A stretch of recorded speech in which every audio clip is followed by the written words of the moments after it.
لله نحمده ونستعينه ونستغفره ونعوذ بالله من شرور أنفسنا ومن سيئات أعمالنا من يهده الله فلا مضل له ومن يضلل فلا هادي له وأشهد أن لا إله إلا الله وحده لا شريك له وأشهد أن محمدا عبده ورسوله صلى الله تعالى عليه وعلى آله وصحبه وسلم تسليما كثيرا أما بعد فأعوذ بالله من الشيطان الرجيم والذين تدعون من دونه ما يملكون من قطمير إن تدعوهم لا يسمعوا دعاءكم ولو سمعوا ما استجابوا لكم ويوم القيامة يكفرون بشرككم ولا ينبئك مثل خبير। মহান আল্লাহ সমস্ত প্রশংসা যে আল্লাহ রাব্বুল আলামিন হককে নাজিল করেছেন মানব জাতির কল্যাণের জন্য এবং বাতিল যা এক শ্রেণীর মানুষরা যুগে যুগে আবিষ্কার করেছে, উদ্ভাব ঘটিয়েছে, সেসবকে নিশ্চিহ্ন করার জন্য আম্বিয়া এবং রসুলকে পাঠিয়েছেন সহি সত্য দাওয়াত নিয়ে। আমাদের আজকের আলোচনা মাওলানা মওদুদী রাহিমাহুল্লাহর কিছু কিতাব থেকে যেসব এমন বিষয় রয়েছে যেগুলি কোরআন সুন্নাহ পরিপন্থী, সহি আকীদা বিরোধী, এইরকম বিষয়গুলি নিয়ে আলোচনা করব সতর্ক করার উদ্দেশ্যে, যাতে করে মানুষ বিভ্রান্তির শিকার না হয়, কিছু ভালো খুঁজতে গিয়ে গুমরাহিতে নিমজ্জিত না হয়। আমাদের সামনে আছে তার প্রসিদ্ধ কিতাব রাসায়েল ও মাসাইল। এই রাসায়েল ও মাসাইল কিতাবটি 4 খণ্ডে রয়েছে, এইরকম 4 খণ্ডে রয়েছে। ইনশাআল্লাহ তাআলা এই কিতাবগুলি থেকে সবগুলি কথা না, কিছু কথা আপনাদের সামনে পেশ করব যেগুলি কোরআন এবং সহিহ সুন্নাহ বিরোধী। প্রথম যে বিষয়টি দিয়ে শুরু করব তা হচ্ছে রাসায়েল ও মাসাইল 3য় খণ্ড 260 পৃষ্ঠা। আমরা আর আসল কিতাব যে উর্দু ভাষায়, সেই কিতাব থেকে পড়ে শোনাব। 260-61 পৃষ্ঠা। 260 পৃষ্ঠায় তিনি হেডলাইনে বলছেন আসহাবে কবর সে দরখাস্তে দুয়া। কবরবাসী যারা মুমিন মুমিনা তাদের কাছে দুয়ার দরখাস্ত করা। মৃত ব্যক্তি যাদেরকে কবরে দাফন করা হয়েছে, আম্বিয়া রসুল হন অথবা কোন নেক বান্দায় হন, অথবা যেসবকে মাজার বানিয়ে ফেলেছে মানুষ, সেসব মাজারগুলিতে যারা দাফন আছে তারাই হোক, এদের কাছে দুয়ার দরখাস্ত করা। অথবা আপনার বাপ মা মৃত হোক, যেমন জীবিত মানুষের কাছে আমরা দুয়ার দরখাস্ত করি যে ভাই দোয়া করবেন, আব্বা দোয়া করবেন, আম্মা দোয়া করিয়েন, হ্যাঁ শেখ দোয়া করিয়েন। ঠিক ওই রকম মৃত ব্যক্তির কাছে দোয়া করা, দোয়া চাওয়া যে আল্লাহর কাছে আপনি দোয়া করিয়েন আমার জন্য, এই বিষয়টি তিনি উল্লেখ করছেন। প্রশ্নকারী প্রশ্ন করেছেন, কারণ রাসায়েল মাসাইল বইটি ঠিক এইভাবে কেউ প্রশ্ন করেছে কোন বিষয়ে, তারপরে তার উত্তর দিয়েছেন উনি। ওনার বিভিন্ন কিতাব যেগুলি তার লিখনী অথবা তার যে ওই পত্রিকা ছিল তরজমানুল কোরআন, সেগুলিতে যেসব ভুলভ্রান্তি আপত্তিকর বিষয় অনেকে দেখেছেন, সেই সব বিষয়ে প্রশ্নগুলি রয়েছে, সেগুলির তিনি উত্তর দেওয়ার চেষ্টা করেছেন। এইরকম বিভিন্ন প্রশ্ন আর তার উত্তরগুলি খুব লম্বা লম্বা রয়েছে। আমরা অল্প কিছু পড়েই বলার চেষ্টা করব, সবকিছুই না বলে। প্রশ্নকারী প্রশ্ন করেছেন সওয়াল নম্বর 3, মানে প্রশ্ন নম্বর হচ্ছে 3। কিসি বুজুর্গ কি কবর पर जाकर इस तरह कहना कि ऐ वलीउल्लाह आप हमारे लिए अल्लाह से दुआ करें, क्या दुरुस्त है? কোন বুজুর্গের কবর কাছে, বুজুর্গ তো বুঝছেন, হ্যাঁ কোন বুজুর্গ, হ্যাঁ বড় মানুষ, সে কবরের কাছে গিয়ে এ কথা বলা যে এই ওয়ালিউল্লাহ, হে আল্লাহর ওলি, আপ হামারে লিয়ে আল্লাহ সে দোয়া করে, আপনি আমাদের জন্য আল্লাহর কাছে দোয়া করুন। क्या दुरुस्त है? এই দরখাস্ত করা, দোয়া চাওয়া মৃত ব্যক্তির কাছে বা কবরে দাফনকৃত ব্যক্তির কাছে দোয়ার দরখাস্ত করা কি ঠিক? উত্তরে তিনি কি বলছেন শোনেন। তিনি না শিরক বলছেন, না বেদাত বলছেন, না নাজায়েজ বলছেন। যদি আপনাকে জিজ্ঞেস করা, একজন সহি আকীদার সাধারণ মানুষকেও জিজ্ঞেস করা হয়, তাহলে কি বলবে? বিদআত বলবে বা হারাম বলবে, নাজায়েজ বলবে। হ্যাঁ, সেটা শিরক পর্যন্ত পৌঁছিতে পারে যদি মনে করে যে তাদের ওই রকম ক্ষমতা আছে ইত্যাদি। এমন একটা পর্যায়ে আছে যে শিরক, এটা হচ্ছে শিরকের কাছে পৌঁছে যাওয়া, বড় শিরকের কাছে। কিন্তু নিঃসন্দেহে বিদআত, নিঃসন্দেহে নাজায়েজ, নিঃসন্দেহে হারাম। তিনি কি বলছেন ভালো করে শুনুন। আর এক একটা জুমলা বাক্যের আমি তর্জমা করেছি যাতে করে কেউ না বলতে পারে যে বাংলায় তর্জমা করতে গিয়ে কিছু হেরফের হয়েছে। जवाब बोलছেন उत्तरे किसी बुजुर्ग से अपने हक में दुआए खैर की दरखास्त करना बजाय खुद कोई काबिल एतराज चीज नहीं है। কোনো বুজুর্গ ব্যক্তির কাছে নিজের জন্য দুআয়ে খায়ের করার দরখাস্ত করা আপন জায়গায় কোনো আপত্তিকর বিষয় নয়, কোন আপত্তিকর বিষয় নয়। যেখানে মৃত ব্যক্তির প্রশ্নকারী জীবিত বুজুর্গের কথা জিজ্ঞেস করেনি, মৃত ব্যক্তির, উনি বলছেন যে এই বিষয়টি আপন জায়গায় কোই কাবেল এতেরাজ চিজ नहीं है, কোনো আপত্তিকর বিষয় নয়। आदमी खुद भी अल्लाह से दुआ मांग सकता है, মানুষ নিজে আল্লাহর কাছে চাইতে পারে। और दूसरों से भी कह सकता है, অন্যকেও বলতে পারে कि मेरे लिए दुआ करो, আমার জন্য দোয়া করিয়েন। लेकिन वफात याफ्ता बुजुर्गों की कब्रों पर जाकर ये दरखास्त पेश करना मामला की नौयत को बिल्कुल ही बदल देता है। তবে মৃত বুজুর্গের কবরের কাছে গিয়ে এই দরখাস্ত করা যে আমার জন্য দোয়া করিয়েন, এই বিষয়টিকে কি করে দিচ্ছে, বদলিয়ে দিচ্ছে। মানে বিষয়টা অন্য হয়ে যাচ্ছে। উনি সরাসরি নাজায়েজ বললেন না, হারাম বললেন না, আর সরাসরি জায়েজ বলতে যাচ্ছেন না। কি বলছেন শুনুন। উনি কবর পর ये बात कहने की दो ही सूरतें मुमकिन है, বলছে কবরে গিয়ে, মৃত ব্যক্তির কবরের কাছে গিয়ে যদি এই কথাটি বলে সেটার দুটো অবস্থা হতে পারে, দুটো ধরন হতে পারে। एक ये कि आप अपने दिल में ये चुपके चुपके ऐसा कहें, आप अपने दिल में या चुपके चुपके ऐसा कहें, আপনি গিয়ে আস্তে আস্তে মনে মনে বলছেন, জোরে নাই, চিৎকার করে নাই, আস্তে আস্তে বলছেন যেটা কবরের বাইরে আওয়াজটা থেকে যাবে, বা মনে মনে বলছেন যেটা সাধারণত মানুষ এরকম আড়ে থাকলে শুনতে পায় না, মনে মনে থেকে গেল, বা পাশে থাকলে শুনতে পায় না। হয় একেবারে মনে মনে বললেন, আর না হলে আস্তে আস্তে বললেন। যদি এইরকম করে বলেন মনে মনে যে হে ওলিউল্লাহ আমার জন্য দোয়া করি, তো কবরের ভিতরে তো পৌঁছল না আওয়াজ, তাই না? বা মনে মনে বললেন একেবারে মনে মনে ওলিউল্লাহ আমার জন্য দোয়া করেন। इसके माने ये होंगे, যদি এইরকম করেন আস্তে আস্তে বা মনে মনে করেন, তো এর অর্থ হবে কি आप उन बुजुर्गों की समात की शान में शान वही कुछ समझ रहे हैं जो अल्लाह की है। তাহলে আপনি মনে করছেন যে এই বুজুর্গ আপনার কথা আস্তে বা মনে মনে বলছেন, ওইভাবে শুনছে যেইভাবে আল্লাহ শোনেন। আল্লাহ কিভাবে শোনেন? জোরে বলেন, আস্তে বলেন, মনে রেখে দেন, সবকিছু আল্লাহ জানছেন, অন্তর্যামী তিনি, ঠিক না? তাহলে আল্লাহর মতো করে দিলেন।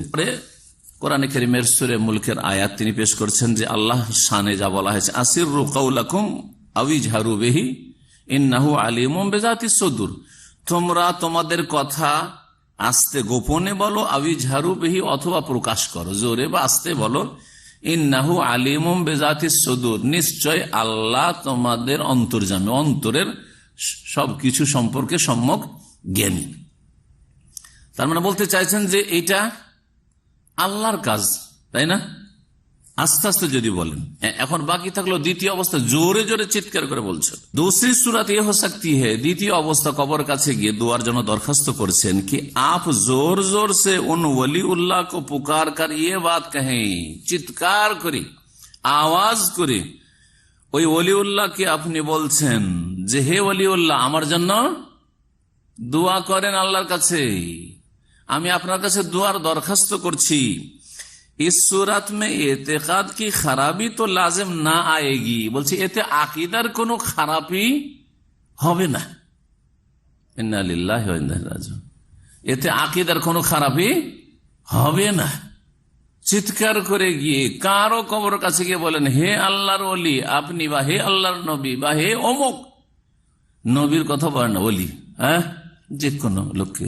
আর যাদেরকে আজকাল অলি মনে করা হচ্ছে, বুঝতেই পারছেন, ওদের কবর সেজদা ছাড়া কাউকে অলি মনে করা হয় না। কবরে যদি ওরস হয়, সেজদা হয়, শিরক বিল্লাহ হয়, তাহলে তাকে অলি মনে করা হচ্ছে। এই কবরগুলি সম্পর্কে মানুষের দুর্বল ইমান বা মূর্খ লোকদের ধারণা যে ওরাই মনে হয় আল্লাহর ওলি। আসল আল্লাহর ওলির খোঁজ খবর রাখেন না অধিকাংশ ভারত, বাংলাদেশ, পাকিস্তানের মুসলিমরা। যাই হোক, যে কোনো মানুষ হোক না কেন, মৃত ব্যক্তির কবর কাছে গিয়ে যদি জোরে জোরে বলেন, তো আরো আবার বলছি ওনার কথা, ইস সুরাত মে এতেকাদ কি খারাপি তো লাজিম নাহি না আয়েগি, এতে আকিদার কোন রকমের খারাপি আবশ্যক না, মানে খারাপ হলো না, আকিদা ঠিক আছে। আপনার চিৎকার করে গিয়ে যদি ওলিকে দরখাস্ত করে যে আল্লাহর কাছে আমার জন্য দোয়া করেন, ইয়া রাসূল আল্লাহ আমার জন্য দোয়া করেন, হে আব্বা আমার জন্য দোয়া করেন, এ শেখ আমার জন্য দোয়া করেন, এ হুজুরে কিবলা আমার জন্য দোয়া করেন, হে শাহজালাল আমার জন্য দোয়া করেন, হে খাজা বাবা আজমেরি আমার জন্য দোয়া করেন, এইরকম যদি বলে তো আকিদার কোনো খারাপই হবে না। মগর ये अंधेरे में तीर চালানা হোগা, তবে এটা অন্ধকারে তীর ছোঁড়ার মতো। আপনি শিকারীকে তীর ছাড়ছেন কিন্তু লাইট নেই, এদিক সেদিক বুঝতে পারছেন যে শিকারী আছে, তো শিকারী দেখতেও পাচ্ছেন না অন্ধকারে, আর আপনি ছাড়ছেন না আশা যে পেতে পারি যদি লেগে যায়, তো অন্ধকারে কি করছেন, তীর ছাড়ছেন। তো অন্ধকারে তীর ছাড়লে লাগতেও পারে, মানে আপনার টার্গেট পুরা হইতেও পারে যে শিকারী পেয়ে গেলেন, আর নাও লাগতে পারে নিশানায় গিয়ে। ঠিকই তেমনি এই যে আপনি চিৎকার করে বলছেন, এটা সেই ওলি শুনেও নিতে পারে, আর আপনার মনস্কামনা পূরণ হয়েও যেতে পারে, আপনার জন্য দোয়া করতেও পারে, আবার এটা নাও হইতে পারে, আপনার মনস্কামনা পূরণ নাও হইতে পারে। বুঝতে পেরেছেন কিনা তুলনা করেছি কিসের সাথে? শিকারীকে ধরার জন্য বা শিকার করার জন্য অন্ধকারে তীর ছোড়া এর সাথে।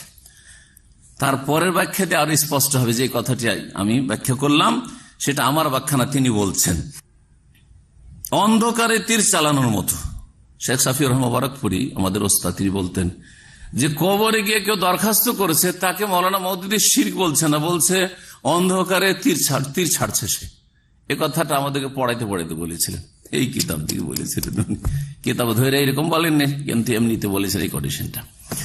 এখন মনে হচ্ছে হো সকতা হে, কেন এইরকম অন্ধকারে তীর ছাড়ার মতো বলছে, হো সকতা হে কি আপ পুকার রহে হো আর ও না শুন রহে হো, হতে পারে যে আপনি ওকে চিৎকার করে ডাকছেন সেই ওলিকে, আর সে আপনার কথা শোনে না। এটা হতে পারে, নিশ্চিত না, হতে পারে এটা। তারপরে শোনেন কেন হতে পারে আর নাও হতে পারে, क्योंकि सेमाए मौता का मसला मुख्तलिफी है, কারণ মৃত ব্যক্তি সব সময় শোনে কি শোনে না এই বিষয়টিতে দ্বিমত আছে, ইখতিলাফ রয়েছে।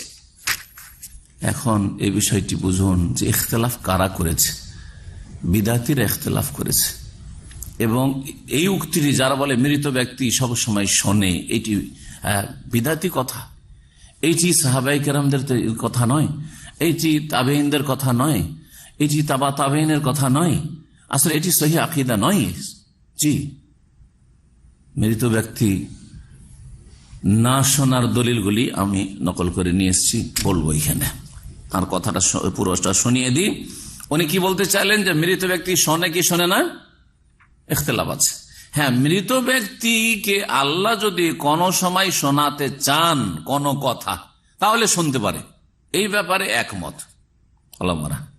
যেমন বদরের কাফের নিহতদেরকে যখন কূপে নিক্ষেপ করা হয়েছে 70 জনকে, তখন নবী করিম সাল্লাল্লাহু আলাইহি ওয়াসাল্লাম তাদেরকে সম্বোধন করে কথা বলেছিলেন না, ইন্না কাদ ওয়াজাদনা মা ওয়াদানা রাব্বুনা হাক্কা ফাহাল ওয়াজাদতুম মা ওয়াদা রাব্বুকুম হাক্কা।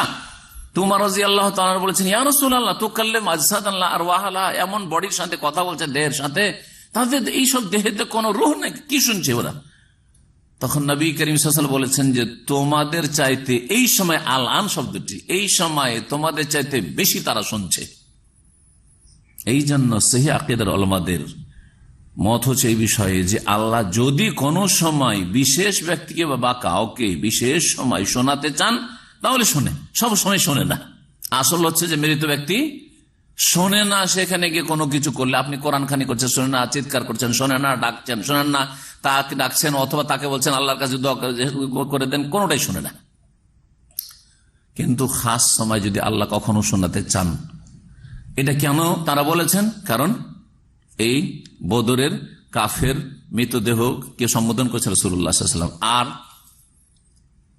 আর যখন দাফন করা হয়ে যায়, দাফন করা মুনকার নাকির আসে জিজ্ঞাসাবাদের জন্য, লোকেরা সব দাফন করে বিদায় নেই, উঠিয়ে বসানো হয়। সেই সময় হাদিস আছে ওয়া ইন্নাহু লা ইয়াসমাউ কারআনি আলাইহিম, তখন ওই যে মৃত ব্যক্তি উঠিয়ে বসানো হইল, মানুষের জুতো স্যান্ডেলের আওয়াজ শুনতে পায়, যে সব রেখে দিয়ে চলে গেল, পায়ের আওয়াজ শুনতে পায়, ঠিক না? কিন্তু ওই সময়টাই আর সবসময় শুনে, সেই জন্য এর দলিল নেই, বরং এর বিপরীত দলিল আছে, মৃত শুনে না, কোরআনে কারিমে আছে। উনি বলছেন যে বিষয়টিতে ইখতিলাফ আছে, সেই জন্য হতে পারে যে ওই সময় শোনে না। ये भी हो सकता है कि उनका सेमा तो मुमकिन हो, আর এটাও হতে পারে যে মৃত ব্যক্তি আপনার ওলি বুজুর্গ শুনছেন, সম্ভব, मगर उनकी रूह उस वक्त वहां तशरीफ ना रखती हो, কিন্তু হতে পারে যে তার আত্মা সেখানে নেই, অন্য কোথাও আছে। और आप खामाखा खाली मकान पर आवाजें दे रहे हो, আর আপনি ফালতু ফালতু বিনা কাজে ওখানে আপনি শূন্য জায়গাতে, খালি জায়গাতে চিৎকার করছেন, আওয়াজ দিচ্ছেন। ये भी हो सकता है, এটাও হতে পারে कि उनकी रूह तशरीफ फरमा तो हो मगर वो अपने रब की तरफ मशगूल हो। আবার এটাও হতে পারে যে রূহ হয়তো ওই কবরে মওজুদ আছে, যেখানে গিয়ে আপনি চিৎকার করে দরখাস্ত করছেন দুয়ার, কিন্তু সেই রূহ রবের সাথে, আল্লাহর সাথে ব্যস্ত আছে। সব কথাবার্তা করতে কি বললাম, কোন দলিলের ভিত্তিতে সব কথা? ये भी हो सकता है, हाँ बोलছেন তারপরে और मुश्किल हो, और आप अपनी गर्ज के लिए चीख चीख कर उनको उल्टी अजियत दें। যেই সময় আল্লাহর সাথে সেই রূহ, বুজুর্গের রূহ, ওলির রূহ মশগুল আছে, সেই সময় আপনি চিৎকার যে করছেন, এতে হয়তো সেই আল্লাহর ওলিকে আপনি কষ্ট দিচ্ছেন। যেমন আমরা যদি কোনো কাজে ব্যস্ত থেকে আর সেই সময় কেউ চিৎকার করে কথা বলে, তো খারাপ লাগবে না, কষ্ট লাগবে না? ওই রকম আপনি কষ্ট দিচ্ছেন হয়তো। बोलছেন যে दुनिया में किसी नेक आदमी से दुआ कराने के लिए आप जाते हैं तो मुहज्जब तरीका से पहले मुलाकात होती है। দুনিয়া যদি কোনো জীবিত ব্যক্তির কাছে দোয়ার দরখাস্ত করতে চান, হ্যাঁ, তাহলে কি চিৎকার করে এসে বলবেন, হইচই করে? না, যাবেন, সালাম দেবেন, ভদ্রভাবে বসবেন বা ভদ্রভাবে কথা বলবেন, মোলাকাত করবেন। ফির আপ আরজে মুদ্রা কর, তারপরে আরজ করেন যে আমার জন্য দোয়া করিয়েন, আমার জন্য দোয়া করিয়েন। তার মানে ওইভাবে হইলে অসুবিধা নেই। দোয়ার দরখাস্ত করাটা আপন অবস্থায় এটা শরীয়ত বিরোধী কাজ না, সহি আকীদা বিরোধী, কোরআন সুন্নাহ বিরোধী কাজ নয়। হতে পারে যে তীর লেগে যেতে পারে, হতে পারে নাও লাগতে পারে, বললো না? জি হ্যাঁ, এই হচ্ছে এই সম্পর্কে তার কথা। এখন কোরআন কারীমের আয়াত শোনায়, নবী করিম সাল্লাল্লাহু আলাইহি ওয়াসাল্লাম হাদিস শোনায়। দুটো আয়াত শোনায়, দুটো হাদিস শোনায়, কারণ বিষয়টি গুরুত্বপূর্ণ। সূরা ফাতির আয়াত নম্বর 13-14 মহান আল্লাহ ইরশাদ করেছেন, ওয়াল্লাযিনা তাদউনা মিন দুনিহি মা ইয়ামলিকুনা মিন কিতমির, তোমরা আল্লাহকে বাদ দিয়ে যাদেরকে আহ্বান করো, ডাকো, সে আহ্বান করো মানে দেন অথবা আল্লাহর কাছে দোয়া করে দেন, যেটাই হোক না কেন, আহ্বান দুটোই, ডাকা। কিন্তু যাদের আল্লাহকে বাদ দিয়ে যাদেরকে তোমরা ডাকো, মা ইয়ামলিকুনা মিন কিতমির, তারা খেজুরের আটির ওপর যে আবরণ আছে তারও মালিক না।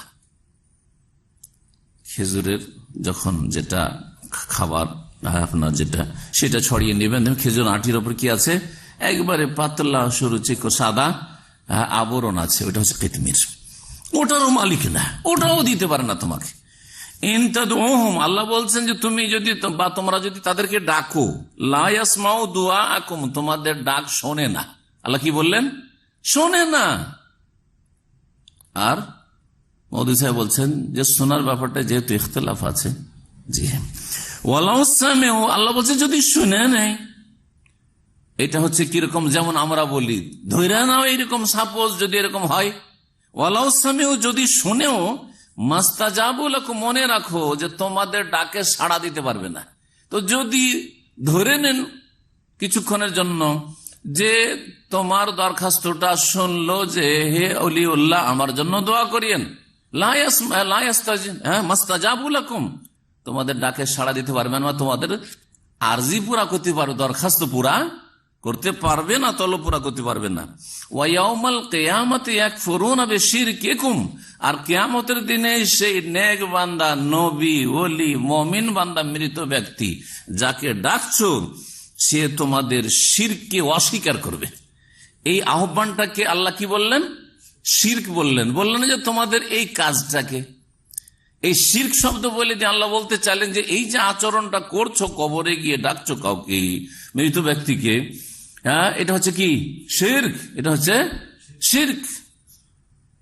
ওয়ায়াউমাল কিয়ামতি ইয়াকফুরুনা বিশিরকিকুম ওয়ালা ইউনাব্বিউকা মিসলু খাবীর, আর সূক্ষ্ম খবর যে সত্তা আল্লাহ রাখেন তার মতো কেউ সত্য কথা, হক কথা, সহি কথা বলতে পারে না। আল্লাহ কথা বলছেন সূরা ফাতির আয়াত নম্বর 22 শুনেন। তাতে বলছেন আল্লাহ, ওমা ইয়াস্তাবিল আহিয়া ওয়াল আমওয়াত, জীবিত আর মৃত সমান হইতে পারে না। আরে জীবিতর কাছে দোয়া চাইবেন যে আমার জন্য দোয়া করিয়েন, আর মৃতর কাছে সমান হইতে পারে না।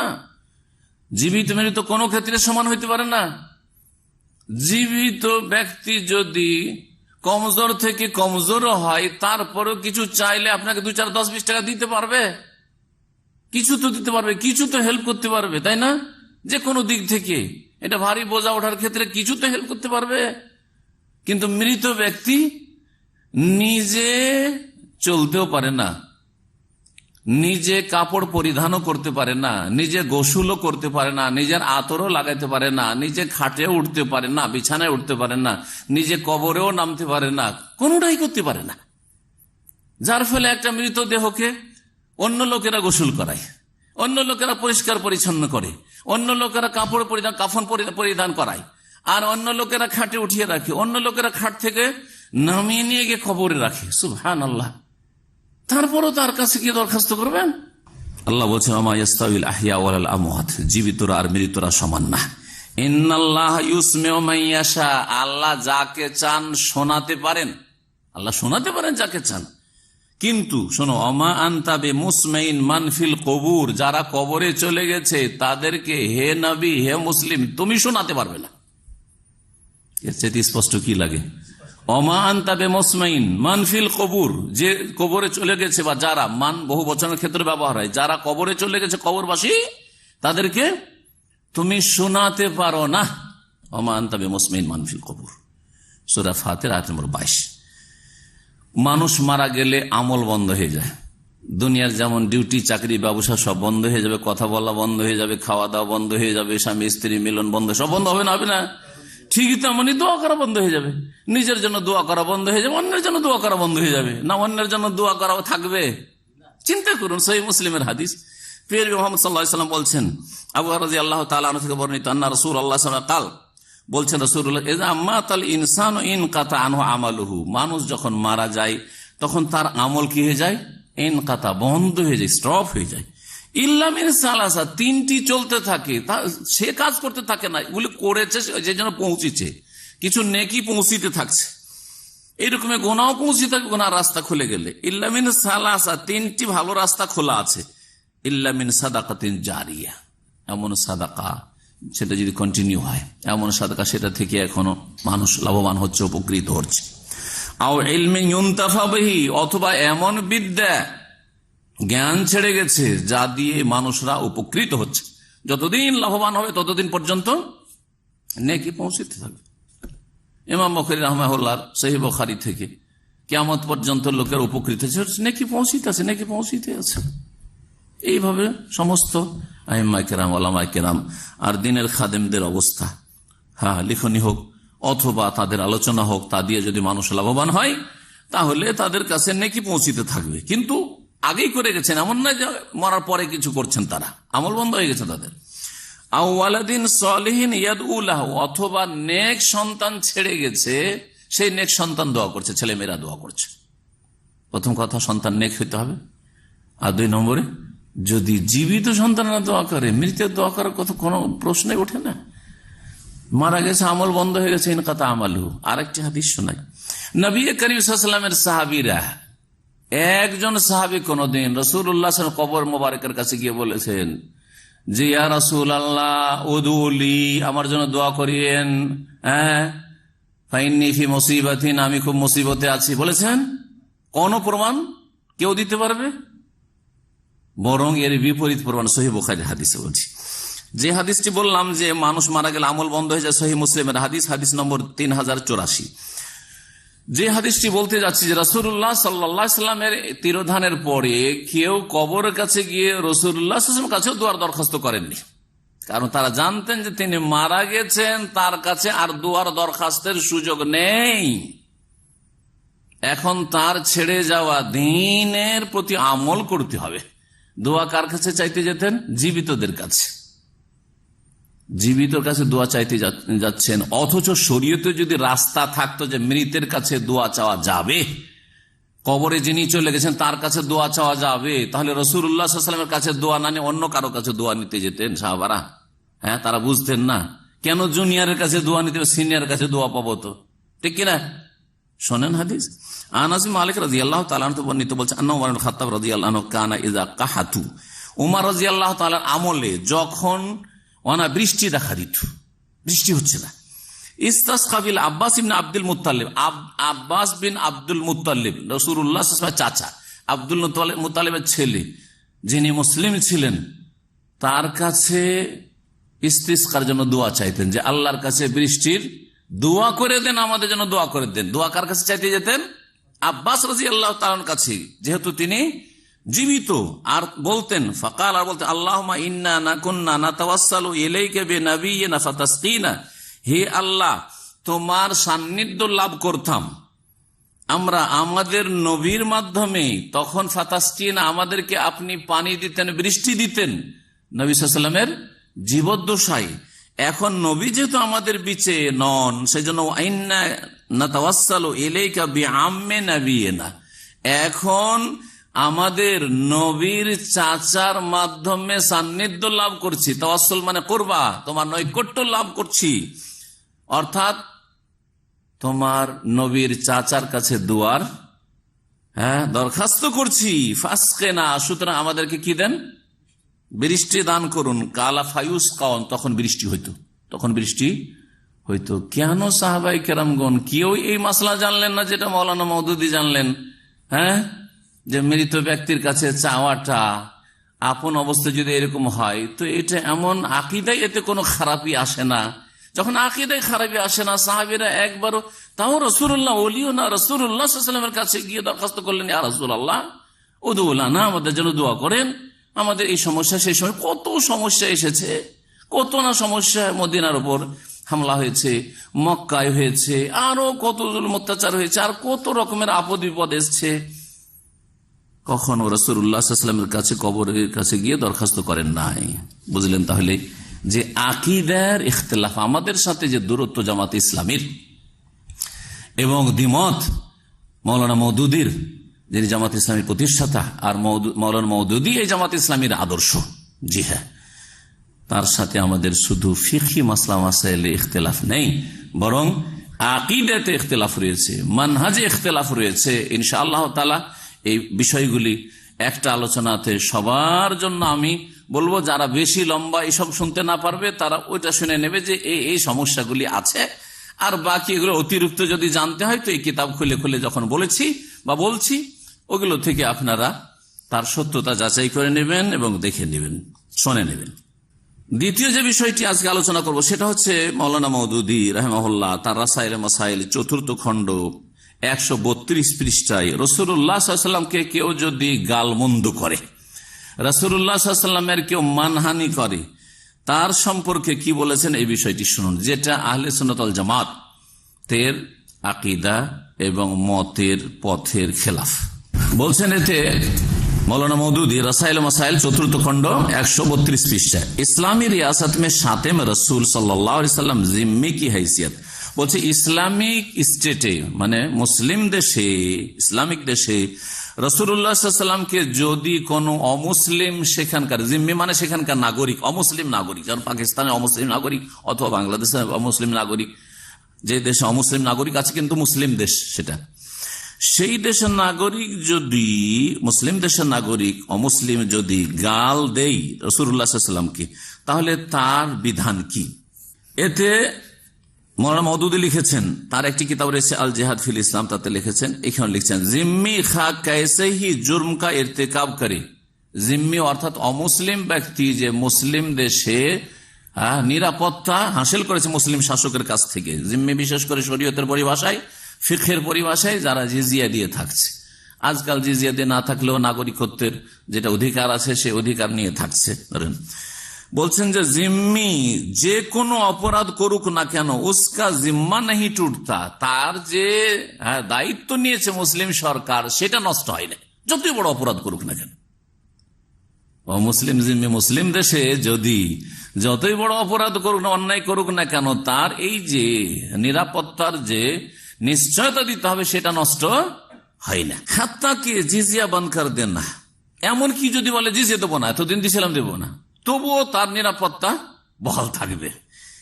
মুসলমানও কাতাল করনা, এমনকি কোন মুসলিমকে যদি খুন করে দেয় তবুও তার নিরাপত্তা বহাল থাকবে। নবী সাল্লাল্লাহু আলাইহি ওয়াসাল্লাম কি শান মে গুস্তাখি করনা, নবী সাল্লাল্লাহু আলাইহি ওয়াসাল্লামের সাথে যদি বেয়াদবি করে, নবী সাল্লাল্লাহু আলাইহি ওয়াসাল্লামের যদি অবমাননা করে তবুও না, ইয়া কিসি মুসলমান औरत की आबरूरेजी करना, অথবা কোন মুসলিম নারীর ইজ্জত নষ্ট করেছে, ব্যভিচার করেছে, তারপরও নাকি তার নিরাপত্তা নষ্ট হবে না, বা তার যে নিরাপত্তার যে দায়িত্ব রয়েছে মুসলিম সরকারের, উসকে হক মে নাকে জিম্মা নেই হ্যায়, বলছে নাকে যে জিম্মা নেই হ্যায়, এগুলি অপরাধেও তার যে দায়িত্ব মুসলিম সরকার আছে নিরাপত্তার সেটা নষ্ট হবে না, ভঙ্গ হবে না। নাকেজ মানে ভঙ্গ হবে না, নাকেজে উজু ভঙ্গ করা বলে। বলছে শুধু দুটো অবস্থাতে তার যে নিরাপত্তার নিশ্চয়তা দেওয়া হয়েছে সেটা নষ্ট হবে। अलबत्ता सिर्फ दो सूरतें ऐसी हैं कि जिनमें अक़दे जिम्मा बाकी नहीं रहता, তখন যে জিম্মার একটা চুক্তি রয়েছে সেটা বাকি থাকবে না। কি एक ये कि वो दारुल इस्लाम से निकले, মুসলিম দেশ থেকে বেরিয়ে চলে গেল, और दुश्मनों से जा मिले, যদি শত্রুদের সাথে মিলে যায়। दूसरे ये দ্বিতীয় অবস্থা হচ্ছে कि हुकूमत इस्लामी के खिलाफ आलानिया बगावत करके फितना और फसाद बर्पा करे, মুসলিম শাসকের বিরুদ্ধে বিদ্রোহ ঘোষণা করে যদি ফিতনা ফাসাদ বিশৃঙ্খলা সৃষ্টি করে তাহলে নিরাপত্তা তার ভঙ্গ হবে, আর না হলে যত বড় অপরাধ করুক না কেন নিরাপত্তা বহাল থাকবে। শুনলেন মাসলা? জি হ্যাঁ। এই মাসআলা সম্পর্কে শাইখুল ইসলাম ইবনে তাইমিয়া রাহিমাহুল্লাহ কি বলছেন, শাইখ ইবনে বাজ রাহিমাহুল্লাহ কি বলছেন, হ্যাঁ, আর আইম্মা আর বা তার আগে চার ইমাম আবু হানিফা, শাফি, মালিক, আহমদ রাহিমাহুল্লাহ তারা কি বলেছেন, খুব সংক্ষেপে শোনা এই বিষয়টি। আল্লামা ইবনে বাজ রাহিমাহুল্লাহ বলছেন কালাল কাজী আয়াজ, ইমাম কাজী আয়াজ বলছেন, মুসলিমের যে ভাষ্য আপনার ইমাম নববী রাহমাতুল্লাহ তাতে কাজী ইমাম কাজী আয়াজের খুব উনি উদ্ধৃতি দিয়েছেন। বলছেন আজমাতিল উম্মাতু আলা কাতলে মুতানাক্কিসিহি মিনাল মুসলিমিনা ওয়া সাববিহি, এই উম্মতের ইজমা রয়েছে যে মুসলিমদের মধ্যকার রাসূলুল্লাহ সাল্লাল্লাহু আলাইহি ওয়াসাল্লামের অবমাননাকারী এবং গালি দেনেওয়ালা কে কি করতে হবে, হত্যা করা যাবে। ওয়াকালা, এটা তো বলা হলো মিনাল মুসলিমিন। ওয়াকালা মুহাম্মদ বিন সুহনুন মিন আইম্মাতিল মালিকিয়া, মালিকিয়াদের আরেকজন ইমাম মুহাম্মদ বিন সুহনুন তিনি বলছেন আজমাল উলামা, উলামাদের ইজমা রয়েছে আলা আন্না শাতিমান নবী সাল্লাল্লাহু আলাইহি ওয়াসাল্লাম মুতানাক্কিস লাহু কাফির, কি ইজমা রয়েছে যে নবী সাল্লাল্লাহু আলাইহি ওয়াসাল্লামকে যে গালমন্দ করবে বা মানহানি করবে সে হচ্ছে কাফির, মুসলিম থাকলে সে কাফির হবে। ওয়াল ওয়াইদু জা আলাইহি বিআযাবিল্লাহি লাহু, আর এর জন্য আল্লাহর আযাবের কঠোর শাসানির কথা রয়েছে। ওয়া হুকমুহু ইনদাল উম্মাতি আল কাতলু, আর মুসলিম উম্মার কাছে তার বিধান হচ্ছে হত্যা, মৃত্যুদণ্ড। ওমান শাক্কা ফি কুফরিহি, কেউ যদি সন্দেহ করে যে নবী সাল্লাল্লাহু আলাইহি ওয়াসাল্লামকে গালমন্দ করেও কাফির হবে না আর তার আযাব হবে না, কাফারা, সেও কাফির হবে। নবী সাল্লাল্লাহু আলাইহি ওয়াসাল্লামকে গালমন্দ করছে, মানহানি করছে, আর তাকে যদি কেউ মুসলিম মনে করে তাহলে সেও মুসলিম থাকবে না, এর উপর ইজমা রয়েছে। ইনতাহা। দুই ইমামের উক্তি হলো। এখন ইমাম ইবনে তাইমিয়া রাহিমাহুল্লাহর কথা শুনে, কালা শাইখুল ইসলাম ইবনে তাইমিয়া রাহিমাহুল্লাহ আবুল আব্বাস ইবনে তাইমিয়া রাহিমাহুল্লাহ বলছেন, ওয়াকাদ রাত্তাবতুহু আলা আরবা'i মাসাইল। ইমাম ইবনে তাইমিয়া রাহিমাহুল্লাহর একটি কিতাবই আছে, তার কিতাবের নাম হচ্ছে আস-সারিমুল মাসলুল আলা শাতিমির রাসূল। নাঙ্গা তরবারি, নাঙ্গা তরবারি বুঝেন তো, মানে খোলা তরবারি, খোলা তরবারি আলা শাতিমির রাসূল, রাসূলুল্লাহ সাল্লাল্লাহু আলাইহি ওয়াসাল্লামকে গালমন্দকারীর উপর কিতাবের নাম। ওতে বিস্তারিত আলোচনা করেছেন। তো 4টি অধ্যায় নিয়ে এসেছেন, 4টি মাসালা বলছেন উনি। বলছেন যে ওয়াকাদ রাত্তাবতু আলা আরবা'i মাসাইল, এই কিতাবটিকে আমি বিন্যস্ত করেছি 4টি বিষয়ের উপর। আল মাসআলাতুল, প্রথম বিষয় হচ্ছে এই বিষয় যে আন্নাসাবা ইউকতালু সাওয়াউন কানা মুসলিমান আও কাফিরান, যে গালমন্দ করবে রাসূলুল্লাহ সাল্লাল্লাহু আলাইহি ওয়াসাল্লাম তাকে কি করা হবে, মৃত্যুদণ্ড দেওয়া হবে, সে মুসলিম হোক আর কাফের হোক, সে জিম্মি হোক। মুসলিম হইলেও মৃত্যুদণ্ড তার শাস্তি, আর কাফের হলো মৃত্যুদণ্ড তার শাস্তি। মুসলিম দেশে মুসলিম শাসক বাস্তবায়ন করবে, জনগণ না। আল মাসআলাতুস সানিয়া, দ্বিতীয় বিষয় হচ্ছে ফি আন্নাহু ইয়াতাআয়্যানু কাতলুহু ওয়া ইন কানা জিম্মিয়ান, তাকে অবশ্যই খুন করতে হবে, মৃত্যুদণ্ড দিতে হবে, যদিও সে জিম্মি হোক। মানে আমি জিজিয়া করে দিয়ে আমি তো নিরাপত্তা হাসিল করেছি, আমি তো এদেশের নাগরিকত্ব হাসিল করেছি, আমি এখানে তো নিশ্চয়তা পেয়েছি আমার জানমালের সুরক্ষার, কিন্তু তুমি তোমার রক্তকে হালাল করেছো রাসূলুল্লাহ সাল্লাল্লাহু আলাইহি ওয়াসাল্লামকে গাল দিয়ে বা তার অবমাননা করে। ওয়াইন কানা জিমিয়ান ফালা ইয়াজুজুল মান্নু আলাইহি ওয়ালা মুফাদাতু, সুতরাং তার উপর অনুগ্রহ করে ক্ষমা করা জায়েজ নয়, অথবা তার কাছ থেকে মুক্তিপণ, যে তোর কাছ থেকে এত টাকা নিয়ে এলাম, তোর এত টাকা কি করা হলো, ফাইন করা হলো, আর তোকে মাফ করে দেওয়া হলো, জরিমানা করা হলো, সেটাও জায়েজ নয়। আস-সারিমুল মাসলুল আলা শাতিমির রাসূল কিতাবে তিনি বলছেন। ইবনে তাইমিয়া রাহিমাহুল্লাহ আরো বলছেন, উলামা কেরামদের উক্তিগুলি নকল করার পরে এই বিষয়ে বাদান মা নাকালা আকওয়াল আল উলামা ফি শাতিমির রাসূল ওয়া মুতানাক্কিসি ফি কিতাবিহি আস-সারিমুল মাসলুল আলা শাতিমির রাসূল ওয়া তাহরিরুল কওল ফিহি, সার কথা, মুদ্দা কথা হচ্ছে এই যে আন্নাসাব বা ইন কানা মুসলিমান, যদি গালমন্দকারী রাসূলুল্লাহ সাল্লাল্লাহু আলাইহি ওয়াসাল্লামকে মুসলিম হয়, আন্নাহু ইয়াকফুরু, সে কাফের হয়ে যাবে, ওয়ায়ুকতালু বিগাইরি খিলাফিন, কোন দ্বিমত নাই, তাকে মৃত্যুদণ্ড দেওয়া হবে। ওয়া হুয়া মাযহাবুল আইম্মাতুল আরবা ওয়া গায়রুহুম, এটি হচ্ছে 4 মাযহাবের ইমামদের মত। ওয়া ক্বালা ইবনে হাম্বল, ইমাম আহমদ বিন হাম্বল বলেছেন, সামি'তু আবা আব্দুল্লাহ ইয়াকুলু মান শাতামা, ইমাম আহমদ বিন হাম্বল বলছেন, আর হাম্বল আরেকজন তার শাগির্দ বলছেন যে মান শাতামা রাসূল আও ইনতাকাসাহু মুসলিমান কানা আও কাফিরান, যে ব্যক্তি রাসূলুল্লাহ সাল্লাল্লাহু আলাইহি ওয়াসাল্লাম গালমন্দ করবে, সে অথবা মানহানি করবে, সে মুসলিম হোক অথবা কাফের হোক, ফালাইহিল কাতলু, তাকে কি করতে হবে, মৃত্যুদণ্ড দিতে হবে। ওয়া আরা আন ইউকতালা ওয়ালা ইউস্তাতাব, আর আমার মতে তাকে মৃত্যুদণ্ড দিতে হবে, তার তওবা তার কাছ থেকে চাওয়া হবে না যে তুমি এখনো সংশোধন করো, তুমি যদি তওবা করে নাও তাহলে চিন্তা করা হবে তোমার মাফ হবে না, কোনো তওবা না, যে অপরাধ করেছে তাতে তার মৃত্যুদণ্ড হচ্ছে তার হদ, এটি হচ্ছে শাস্তি। সুতরাং তওবাকুল মাফ। মাজমু ফাতাওয়া ইবনে বাজ রাহিমাহুল্লাহ 6ষ্ঠ খণ্ড 254 পৃষ্ঠা। এই হচ্ছে কোরআন সুন্নাহর উলামায়ে কেরামদের, আইম্মায়ে কেরামদের মত। আর মওদুদি বলছে যে একমাত্র 2টো অবস্থাতে শুধু জিম্মি কাফেরকে মুসলিম দেশে মৃত্যুর দণ্ড দেওয়া যাবে, আর যদি রাসূল গালমন্দ করে তবুও না, মুসলিম নারীর সাথে ব্যভিচার করে তবুও, ধর্ষণ করে তবুও না, আর খুন করে মুসলিমকে তবুও না। আউযুবিল্লাহ। এই ছিল 3য় খণ্ডের কথা। এখন রাসাইল ও মাসাইল 2য় খণ্ডতে কয়েকটি বিষয় রয়েছে, তার মধ্যে পৃষ্ঠা হচ্ছে 35, পৃষ্ঠা নম্বর হচ্ছে 35, 2য় খণ্ড। ওতে কি আছে, ওতে সহিহ বুখারীর হাদিসকে অস্বীকার, মানা যাবে না। বলছেন কি যে যারা দাবি করে যে বুখারীর সব হাদিস সহিহ, সেটা আমি মানি না। আশ্চর্য, শুনেন তার ভাষায় बोलते इसलिए ये दावा करना सही नहीं कि बुखारी में जितनी अहादीस दर्ज हैं उनके मज़ामिन भी जूं का तू बेला तनकीद कबूल कर लेना चाहिए। বলছেন যে এই দাবি করা ঠিক নয় যে বুখারীতে যত হাদিস সংকলিত হয়েছে সবগুলির বিষয়বস্তু যেভাবে এসেছে সেটা বিনা কোনো আপত্তিতে কবুল করতে হবে, এটা এই দাবিটা সহি নহি, সহি নয়। তার কাছে বুখারী সব হাদিস নেওয়া যাবে না। তাহলে কি করতে হবে? গত সপ্তাহের যে কিতাবগুলো থেকে উদ্ধৃতি দিয়েছিলাম তাতে বলেছিলাম যে সহি মুহাদ্দিসরা যে মাপকাঠি বলে তাছাড়াও তার কাছে একটা জক আছে, যার পাণ্ডিত্য হয়ে যাবে সে অন্য একটা তার দক্ষতা আছে, জক স্বাদ, সেটা দিয়ে সে পরীক্ষা নিরীক্ষা করবে। ওই সুফিদের মতো, সুফিদের যেমন স্বপ্নের মাধ্যমে ইলহামের মাধ্যমে মেলা তরিকাতে সহি জয়ীফ জানার ব্যবস্থা আছে, তেমন এর কাছে নিজের স্বাদ দিয়ে, স্বাদটা হচ্ছে কুপ্রবৃত্তি। জি হ্যাঁ, স্বাদটা যেটা বলতে চাইছে তিনি তো স্বীকার করবেন না বা তার লোকেরা, কিন্তু সেটা হচ্ছে খেয়াল খুশি, যেটা আমাকে মনের মতো লাগলো সেটাকে সহি বলে দিলাম, এই যেটা মনের উল্টো লাগছে আমার যুক্তির খেলাফ লাগছে সেটাকে এই ঠিক নয়, এটা যদিও সনদ সহি বলে দিলাম। এটি তো ইত্তেবাউল হাওয়া, কুপ্রবৃত্তির অনুসরণ। বলছেন ইস সিলসিলে में ये बात भी जान लेने की है, এই ব্যাপারে এটাও জেনে নেওয়া উচিত कि किसी रिवायत के सनदन सही होने से ये लाजिम नहीं आता, কোনো হাদিসের সনদের দিক থেকে বিশুদ্ধ সহি হওয়াতে এটা জরুরি হয় না कि उसका नफ्स मजमून भी हर लिहाज से सही और जो का तू काबिल कबूल हो। যে হাদিসের সনদ সহি হইলে যে তার বিষয়বস্তুটা ওইভাবেই সহি হবে বা গ্রহণযোগ্য হবে না, এটা আবশ্যক নাই, এটা আবশ্যক নাই।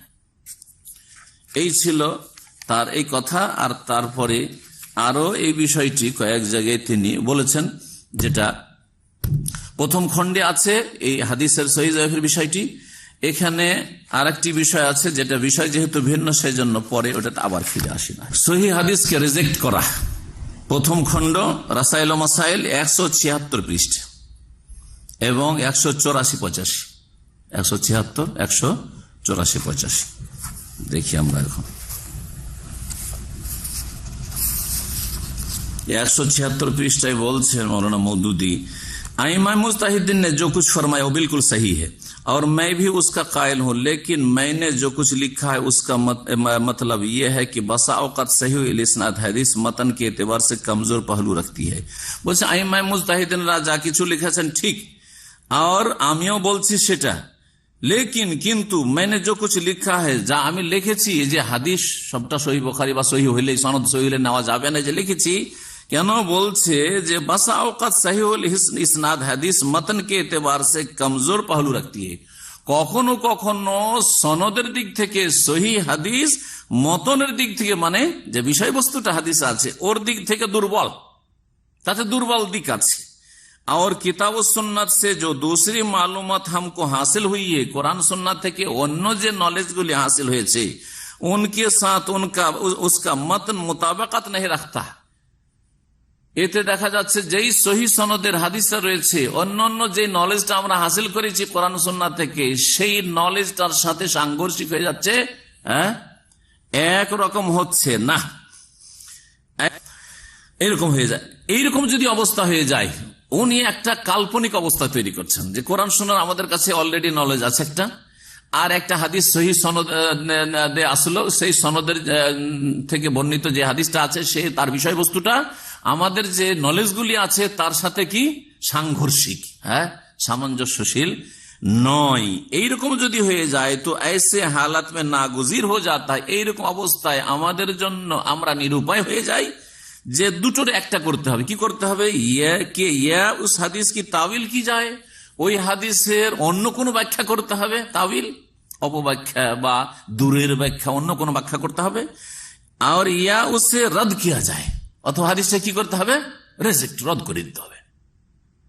ওনার কাছে কিছু জানা আছে, সেটার সাথে মিলছে না কথা সহি হাদিসের, সেজন্য সহি হাদিসের বিষয়বস্তুটাকে কি করতে হবে? রদ করে দিতে হবে, রিজেক্ট করে দিতে হবে। এই বলছেন তিনি। শেখ তৌসিফুর রহমান সাহেবের কিতাব উনি লিখে রেখেছেন যে উসকি মিসাল তো পেশ করে, ঠিক আছে, যে কাল্পনিক আপনি একটা থিওরি পেশ করলেন যে এইরকম যদি হয় যে আমাদের কাছে আগের নলেজ আছে কোরআন সুন্নাহর, আর একটা সহি সনদের হাদিস আসলো, তাতে যে বিষয়বস্তুটি বর্ণিত হয়েছে সেটা সাংঘর্ষিক আমাদের আগের যে কোরআন সুন্নাহ ভিত্তিক যে নলেজ আছে তার সাথে, তখন আমাদের তো আর কোনো উপায় নেই, হয় হাদিসটার অন্য কোনো ব্যাখ্যা করতে হবে যে সহি সনদ হাদিস, আর না হলে সেটাকে কি করতে হবে? ছুঁড়ে ফেলতে হবে, রদ করে দিতে হবে। এর একটা দৃষ্টান্ত তো দেবেন যে এই হাদিসটা সহি সনদের, আর আমাদের কাছে কোরআন সুন্নাহর নলেজটা এইরকম আছে যেটা তার বিরোধী। সুতরাং কোরআন সুন্নাহর এই স্বীকৃত নলেজটাকে ঠিক রাখার জন্য এই সহি সনদে বর্ণিত হাদিসের বিষয়বস্তুকে আমরা এখানে রদ করছি, দেখান এরকম কিছু না। কল্পনার জগতে শুধু নিজেও উদ্ভ্রান্ত হয়ে ঘুরে বেড়াবেন আর নিজের জাতিকে, দলের লোককে গুমরাহ করবেন, ওইভাবে উদ্ভ্রান্ত হয়ে ঘুরে বেড়াবে।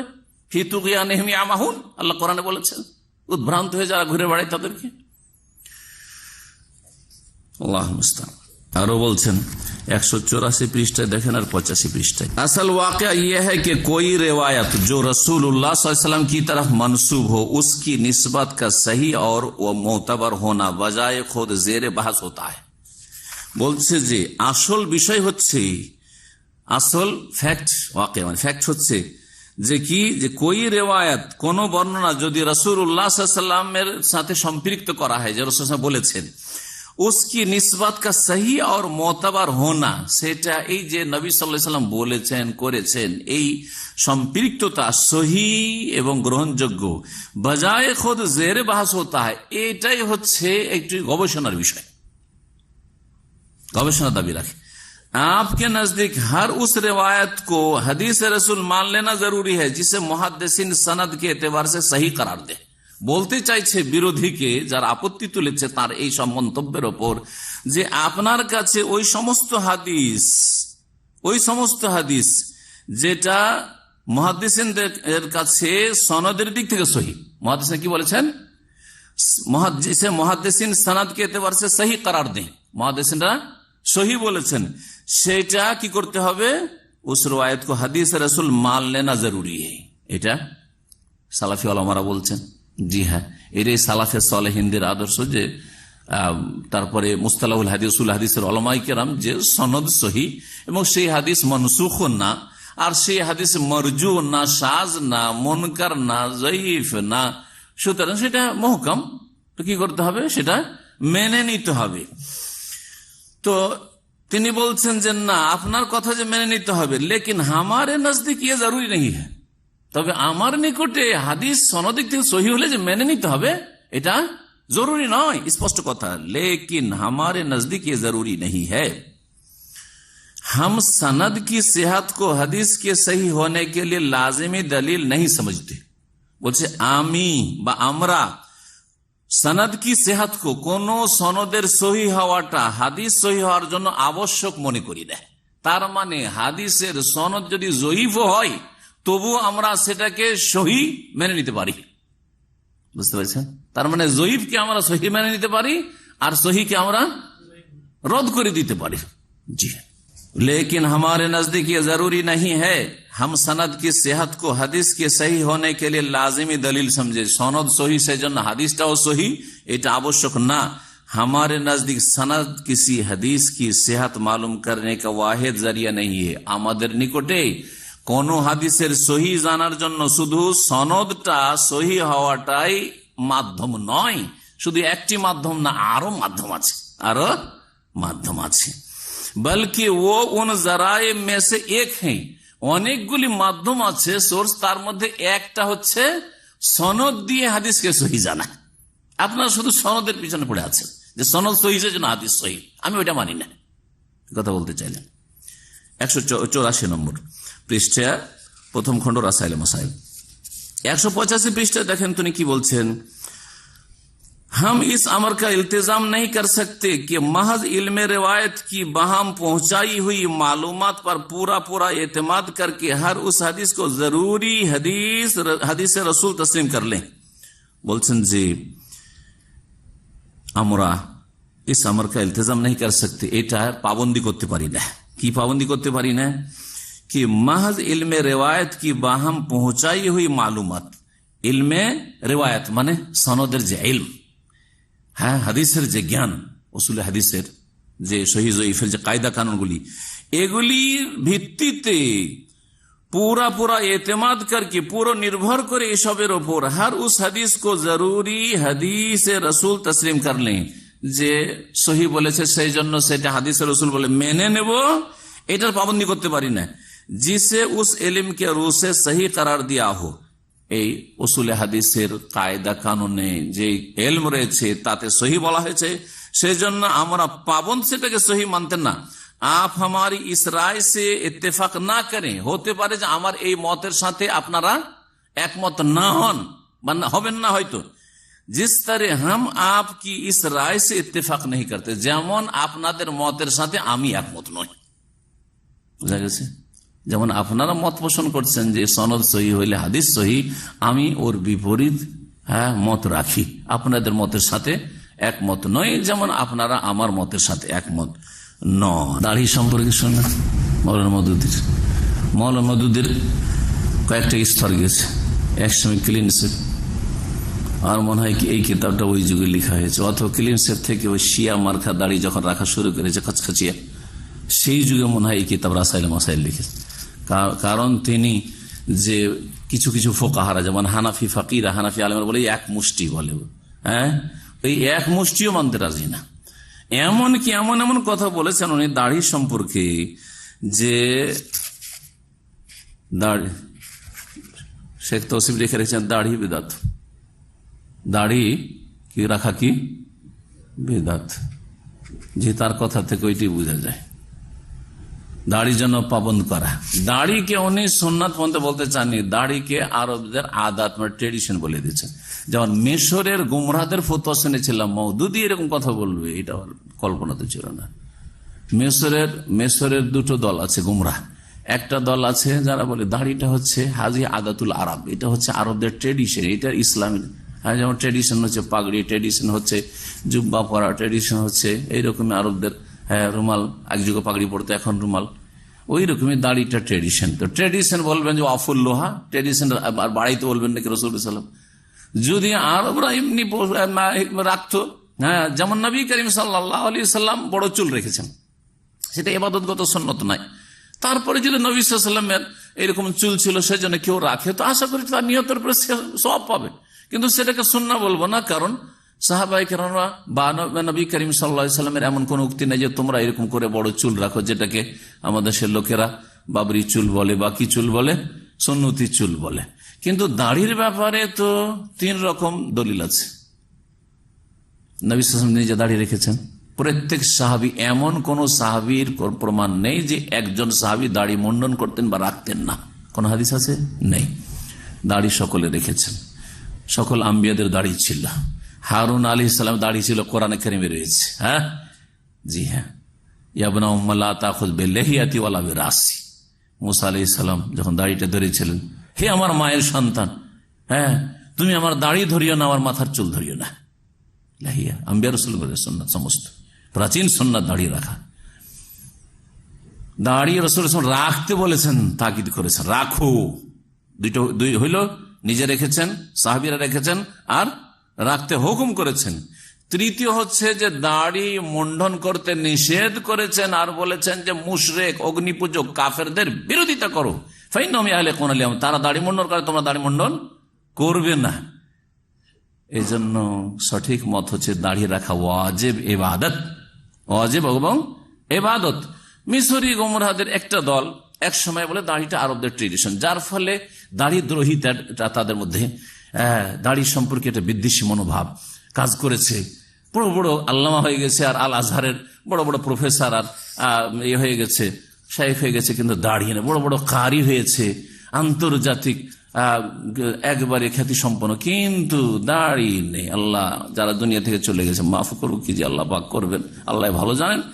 আর যারা আছে তাদেরকে হেদায়েত করুক। আমার রুচি হয় না এই চেহারা দেখতে, যারা বেঁচে আছে আর তাদের তেলাওয়াত শুনবো, চেহারা দেখার আগে পর্যন্ত আমি শুনি, তারপর চেহারা দেখেন আর রুচি হয় না আমার। কারণ এইরকম চেহারা থেকে শুনতে ভালো লাগে না, ভালো মানুষের কাছ থেকে শুনি। আইম্মায়ে হারাম যথেষ্ট, যাদের দাড়ি আছে। দাড়ি সম্পর্কে কি বলছেন শুনেন। 189, 90 আর 117, 18। 117, 18 থেকে শুরু করি দাড়ির বিষয়টি। প্রশ্নকারী প্রশ্ন করেছে দাড়ি কি মিকদার কা মশলা, দাড়ির পরিমাণটা কত হইতে হয়, এই মশলা सवाल जिज्ञासा करছেন दाढ़ी की मिकदार की आदम तयन पर तर्जमान में जो कुछ लिखा गया है उससे मुझे तशवीश है। জিজ্ঞেস করছেন যে আপনারা যে তরজমান পত্রিকাতে দাড়ি সম্পর্কে লিখেছেন এ সম্পর্কে আমি বিচলিত, জি উদ্বিগ্ন। তশবিশ মানে আমি উদ্বিগ্ন। क्योंकि बड़े बड़े ओलमा का मुत्तफाका फतवा इस पर मौजूद है। बड़े बड़े ओलमाদের সর্বসম্মতিক্রমে ফতোয়া রয়েছে कि দাড়ি এক মুষ্ট ভর লম্বি होनी चाहिए, দাড়ি কমপক্ষে এক মুষ্টি হইতে হবে। হানাফি ফতোয়া জিজ্ঞাসাকারী হয়তো হানাফি ফতোয়া এটা, বা ফোকাহাদের কিছু ফোকাহাদের আরো এরকম ফতোয়া আছে। और इससे कम दाढ़ी रखने वाला फासिक है, এর চাইতে কম দাড়ি রাখলে কি হয়? फासिक है। जिज्ञासाकारी बोलते चाहिए आप आखिर किन दलाइल की बिना पर इस इजमाई फतवा को रद्द करते हैं? आप কোন দলিলের ভিত্তিতে এই যে আমাদের ওলামাদের ইজমা আছে দাড়ি কমপক্ষে এক মুষ্টি রাখতে পারে, আপনি এটাকে রিজেক্ট করছেন এই ফতোয়াকে? জি জবাব, ये तो उन्हीं ওলামা से पूछना चाहिए যারা লাজিম করেছে, জরুরি করেছে এক মুষ্টি রাখতে, তাদেরকে জিজ্ঞেস করেন, আমাকে কেন জিজ্ঞেস করছেন? মদুদি বলছেন कि उनके पास मिकदार की तायन के लिए क्या दलील है? ওনারা যে এক মুষ্টি করেছেন ওর দলিলটা ওদেরকে জিজ্ঞেস করেন। আর খুসুসান ফিসক কি ও আখির কিয়া তারিফ, ফাসেক যে বলা হয়েছে তো ওর সংজ্ঞা কি, আর ফাসেক হবে এর দলিল কি? जिसकी बिना पर उनकी तायन करदा मिकदार से कम दाढ़ी रखने वाले पर फासिक का इतलाक हो सकता है, যে ওর চাইতে কম রাখলে ফাসেক হবে। এই দলিলগুলো ওদেরকে জিজ্ঞেস করে যারা ফতোয়া দিয়েছেন।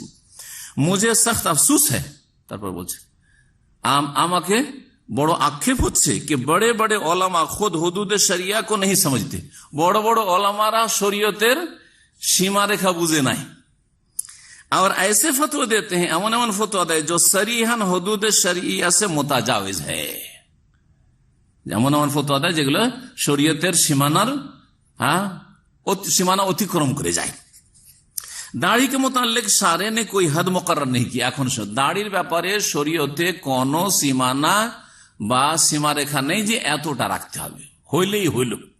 এই ফতোয়াটা মওদুদির আগে থেকে জানতাম। এটা হচ্ছে দ্বিতীয় আরেক শ্রেণীর গোমরাহ ওলামাদের ফতোয়া। কিছু মিশরি আছে, আরে দাড়ি রাখলে হইলে, একটু চেনা গেলেই হইতো হইল, একটু যদি খোঁজ খোঁজ হয়ে থাকে তাহলে উঠিত তো। বলছে দূর থেকে একটু দেখলে যদি বোঝা যায় হ্যাঁ ওর মুখে একটু দাড়ি কালো কালো মনে হচ্ছে, বা পাকা হইলে সাদা সাদা মনে হচ্ছে, তাহলে হয়ে গেল, ব্যাস এতটুকু হইলেই হইল। জি হ্যাঁ, দাড়ির ব্যাপারে শরীয়তে কোনো তার পরিমাণ নির্ধারিত নেই। ওলামা ने जो हद मुकर्रर करने की कोशिश की है, ওলামারা যে নির্ধারণ করার চেষ্টা করেছে, ও बहरहाल एक इस्तेम्बाती चीज, এটা হচ্ছে ইস্তেমবাত তাদের। और कोई इस्तेम्बात किया हुआ हुक्म वो हैसियत हासिल नहीं कर सकता जो नस की होती है। কোন একটা মাসলা ইস্তেমবাত করেছে সেটা এইরকম গুরুত্ব রাখে না যেটা একটা দলিলের গুরুত্ব রাখে। किसी शख्स को अगर फासिक कहा जा सकता है तो सिर्फ हुकुम मनसूस की खिलाफ वर्जी पर कहा जा सकता। কাউকে যদি ফাসিক বলেন তাহলে শরীয়তের কোন হুকুমের যদি হুকুম লঙ্ঘন করে তাহলে বলা যাবে। হুকুম লঙ্ঘন হলো না, ওয়াফুল্লোহা দাড়ি বাড়াও, কতবার বলছেন নবী করিম সাল্লাল্লাহু আলাইহি ওয়াসাল্লাম। খালিফুল মুশরিকিন, খালিফুল মজুস, মুশরিক মজুসের বিরোধিতা করো, তো কি লঙ্ঘন হলো না নবী করিম সাল্লাল্লাহু আলাইহি ওয়াসাল্লাম আদেশ নিষেধের? চিন্তা করুন, फासिक बोलबे ना। उससे ज्यादा खतरनाक गलती ये करते हैं कि नबी सल्लल्लाहु अलैहि वसल्लम की आदत को बेआईनी और सुन्नत करार देते हैं। बोलছে যে खतरनाक মানে বুঝেন কি বিপজ্জনক, खतरनाक गलती, বিপজ্জনক ভুল। বিপজ্জনক भूल হচ্ছে कि ये करते हैं कि नबी सल्लल्लाहु अलैहि वसल्लम की आदत को बेआईनी और सुन्नत करार देते हैं। नबी सल्लल्लाहु अलैहि वसल्লামের যেটি অভ্যাস, সে অভ্যাসটাকে কি গণ্য করেছে? সুন্নতে পরিণত করেছে। ওয়াজিবে তো প্রশ্ন উঠে না মওদুদির কাছে, সুন্নত মানতে রাজি না। দাড়ি নবী সাল্লাল্লাহু আলাইহি वसल्लम की आदत को बेआईनी और सुन्नत करार देते हैं। নবী সাল্লাল্লাহু আলাইহি ওয়াসাল্লাম আদত অভ্যাস যেটা ছিল, অভ্যাসগত বিষয় ছিল দাড়ি রাখা, আরবরা রাখতেন, উনিও রেখেছেন, এটাকে সুন্নত গণ্য করা হয়েছে। জিসকে এটা কি, এটা হচ্ছে খতরনাক গলতি, এটা হচ্ছে কি বিপজ্জনক ভুল। जिसके कायम ও জারি करने के लिए आप मबूस हुए थे, दरहाले की सुन्नत कायम করার জন্য নবী সাল্লাল্লাহু আলাইহি ওয়াসাল্লাম প্রেরিত হয়েছেন, আর নবী সাল্লাল্লাহু আলাইহি ওয়াসাল্লামের আদতকে আপনারা সুন্নত বানিয়ে ফেললেন, এটা তো বিপজ্জনক ভুল। दरहाले के जो उमूर आपने आदतन किए हैं उन्हें सुन्नत बना देना और तमाम दुनिया के इंसानों से मुतालबा करना कि वो सब उन आदत को इख्तियार कर लें, अल्लाह और उसके रसूल के का हरगिज मंशा ना था। आश्चर्य कथा বলছেন যে সত্যিকার অর্থে যেই বিষয়গুলি হচ্ছে যে বিষয়গুলি এমন যেগুলি নবী সাল্লাল্লাহু আলাইহি ওয়াসাল্লাম অভ্যাসগত ভাবে করেছেন, জো উমুর আপনি আদাতান কিয়ে হ্যাঁ, যেই কাজগুলি নবী সাল্লাল্লাহু আলাইহি ওয়াসাল্লাম অভ্যাসগত ভাবে করেছেন, आदतन की है उन्हें सुन्नत बना देना, সেগুলিকে সুন্নাত বানিয়ে দেওয়া, আর तमाम দুনিয়া के इंसानों से मुतालबा करना, আর সারা বিশ্বের মুসলিমদেরকে কি করা, বলা এই কথা বা তাদের কাছ থেকে এটা চাওয়া, তলব করা, কি চাওয়া, যে कि वो सब उन आदत को इख्तियार करे, যে এই নবী সাল্লাল্লাহু আলাইহি ওয়াসাল্লামের অভ্যাসটাকে তোমরা অবশ্যই করো। উনি এখন আদত বলে বলছেন যে এটাকে সবাইকে দাড়ি রাখতে বলা, যে তোমরা দাড়ি রাখো, এই কথা। আল্লাহ और उसके रसूल का हरगिज मनशा ना था, আল্লাহ এবং তার রাসূল সাল্লাল্লাহু আলাইহি ওয়াসাল্লামের এটা উদ্দেশ্য ছিল না যে নবী সাল্লাল্লাহু আলাইহি ওয়াসাল্লামের অভ্যাসগুলিকে আপনারা সুন্নত মনে করে দেন আর সারা বিশ্বের মুসলিমদেরকে বলেন যে তোমরাও করো। অর্থাৎ ইসলামের এটা উদ্দেশ্য নয় যে নবী সাল্লাল্লাহু আলাইহি ওয়াসাল্লাম অভ্যাসগত হিসাবে দাড়ি রাখলেন আর আপনারা সেটা সুন্নত মনে করে চাইতে লাগে। এটা আল্লাহ চাননি, রসুল চান নাই। मनशा মানে চাওয়া, জি হ্যাঁ, এটা আল্লাহ এবং রসুলের চাওয়া নয়, তারা চাননি। ये तहरीफ जो दीन में की जा रही है, এটা ধর্মের বিকৃতি, আউযুবিল্লাহ, এটা ধর্মের আদতকে সুন্নত বানিয়ে দেওয়া, দাড়ি আদত অভ্যাস সেটাকে সুন্নত বানিয়ে দেওয়া, এটা ধর্মের কি বিকৃতি। ये तहरीफ जो दीन में की जा रही, अगर मैं उसके आगे सिपर डाल दूं और जो वज़ाक़ता में लोग मुझे देखना चाहते हैं उसमें अपने आप को ढाल लूं, तो मैं एक ऐसे जुर्म का मुर्तकिब होऊंगा जिसके लिए अल्लाह के यहाँ मुझसे सख्त बाजपुरस होगी। আচ্ছা কথা বলছেন কি, এখন তরজমা করি, কথা লম্বা হয়ে যাচ্ছে। বলছেন যে এই যে ধর্মের অপব্যাখ্যা, আদতকে সুন্নত বানিয়ে দিলেন, আগার मैं उसके आगे सिपर डाल दूं, মানে ওর সামনে যদি সারেন্ডার করে দিই আমি যে আপনাদের কথাটা মেনে নিলাম, और जिस वज़ाक़ता में लोग मुझे देखना चाहते हैं, আর যেই রূপ চেহারাতে আমাকে, মানে বড় দাড়িওয়ালা আমাকে একজন কে মানে হুজুর টাইপের দেখতে চাইছেন, দাড়ি বড় দাড়িতে মৌলানা মওদুদীকে দেখতে চাইছেন, কারণ জামাত ইসলামীর যখন প্রতিষ্ঠাতা তো বড় দাড়িতে দেখতে চাইছেন আদর্শ। এটা যদি আমি করি, जिस वज़ाक़ता में लोग मुझे देखना चाहते हैं उसमें अपने आप को डाल लूं, সেই রকম যদি নিজেকে তৈরি করে নি, তো मैं एक ऐसे जुर्म का मुर्तकिब होऊंगा, তাহলে আমি এমন একটা অপরাধ লিপ্ত হব जिसके लिए अल्लाह के यहाँ मुझसे बाजपुरस होगी, सख्त बाजपुरस होगी, যার কারণে আল্লাহর কাছে আমাকে কড়া জবাবদিহি করতে হবে, কড়া জবাবদিহি করতে হবে যে হে মওদুদী, তুমি রাসূলুল্লাহ সাল্লাল্লাহু আলাইহি ওয়াসাল্লামের আদতকে লোকেরা সুন্নত মনে করেছে, তুমি কেন সুন্নত মনে করলে? চরম অপরাধ করেছো তুমি, কেন এই কাজটা করলে? তুমি চিন্তা করেছেন আপনি? सख्त बाजपुरस होगी, और इस बाजपुरस में कोई मेरे मदद के लिए ना आ सकेगा, তখন আমার কেউ সাহায্য করতে আসবে না।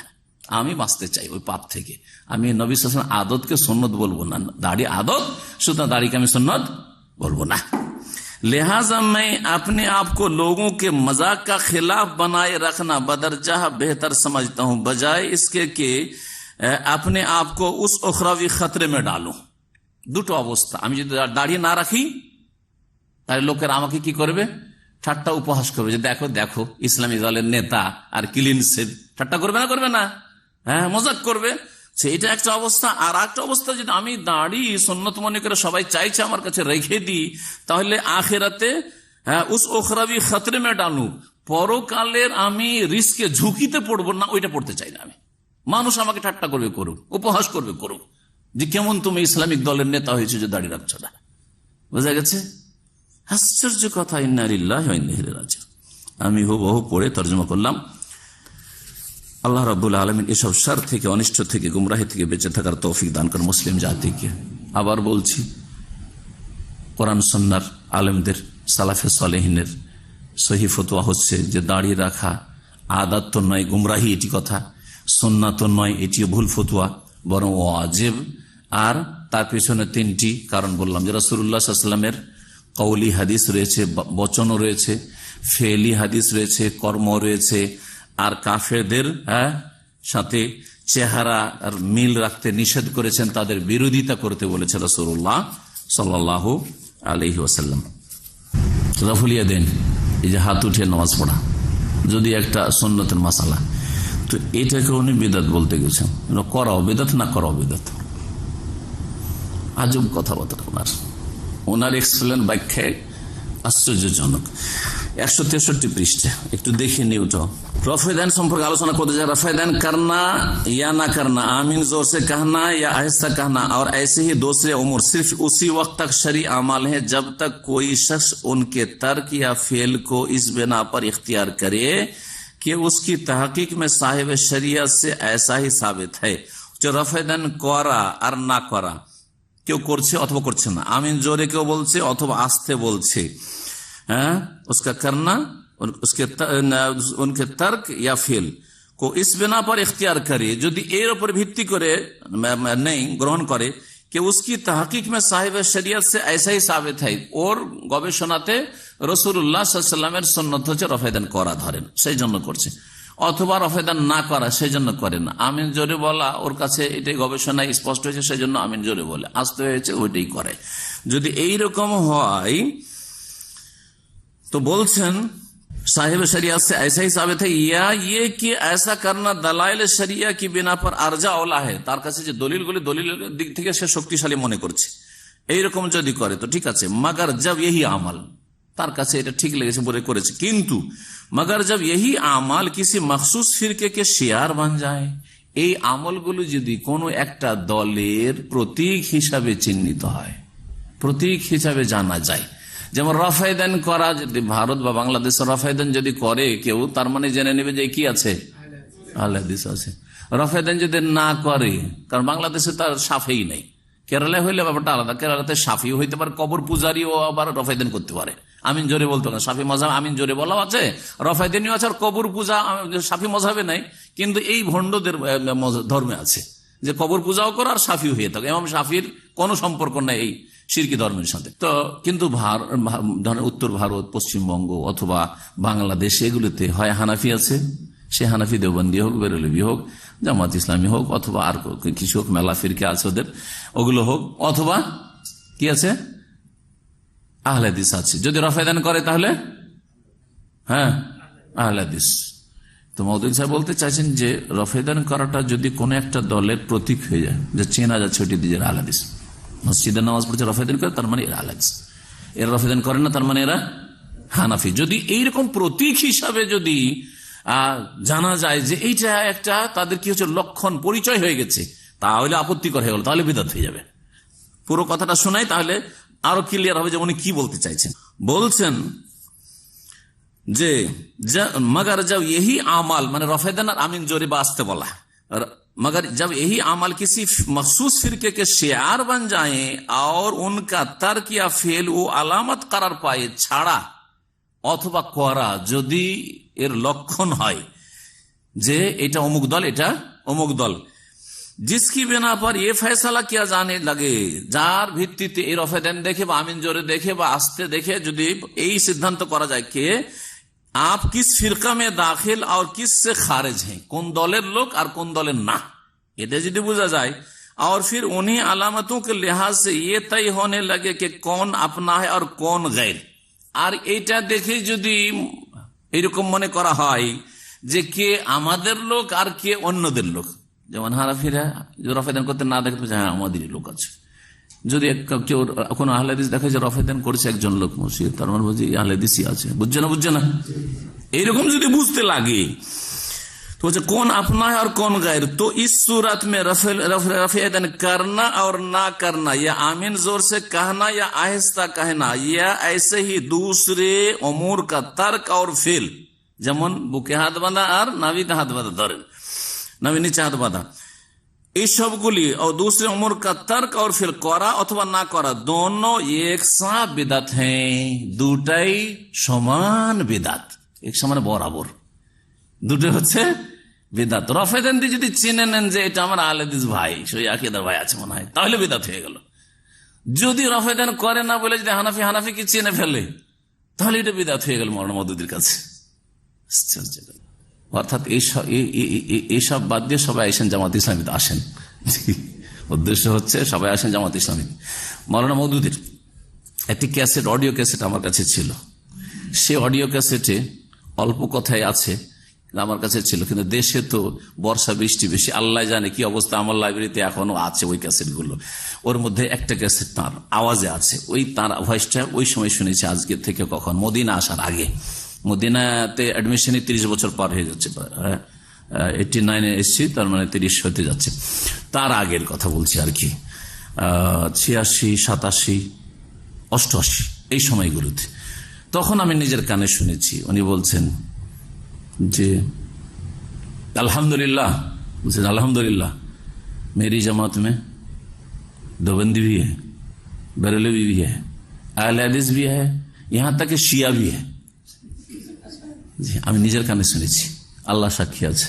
বলছে আলহামদুলিল্লাহ, আল্লাহ শুকরিয়া আদায় করেছে যে আমার দলে দেওবন্দি মানে এই যে কওমি তবলিগি, হ্যাঁ এরা আছে, চরমনা এই টাইপের যারা আছে এরা আছে দেওবন্দি সিলসিলা। আর আমার দলে বেরেলভি মানে আমাদের যেখানে 18 ভান্ডারি যেগুলো, এরাও আছে, রেজাখানি। আর আমার দলে আহলে হাদিসও আছে, 3 নম্বরে আহলে হাদিসের কথা বলছে দেওবন্দি বেরেলভি বলার পরে। তার বলছে ইহা তক এমন কি শিয়া भी हमारी जमात में है, গৌরব করে বলছে যে শিয়া আমার দলে আছে।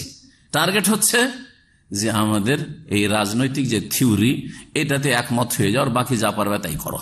জি হ্যাঁ। আর একটা বিষয় দাজ্জালের কথা, দাজ্জাল সম্পর্কে খণ্ড হচ্ছে প্রথম খণ্ড, রাসাইল মাসাইল প্রথম খণ্ড, আর পৃষ্ঠা হচ্ছে 37 নম্বর পৃষ্ঠা।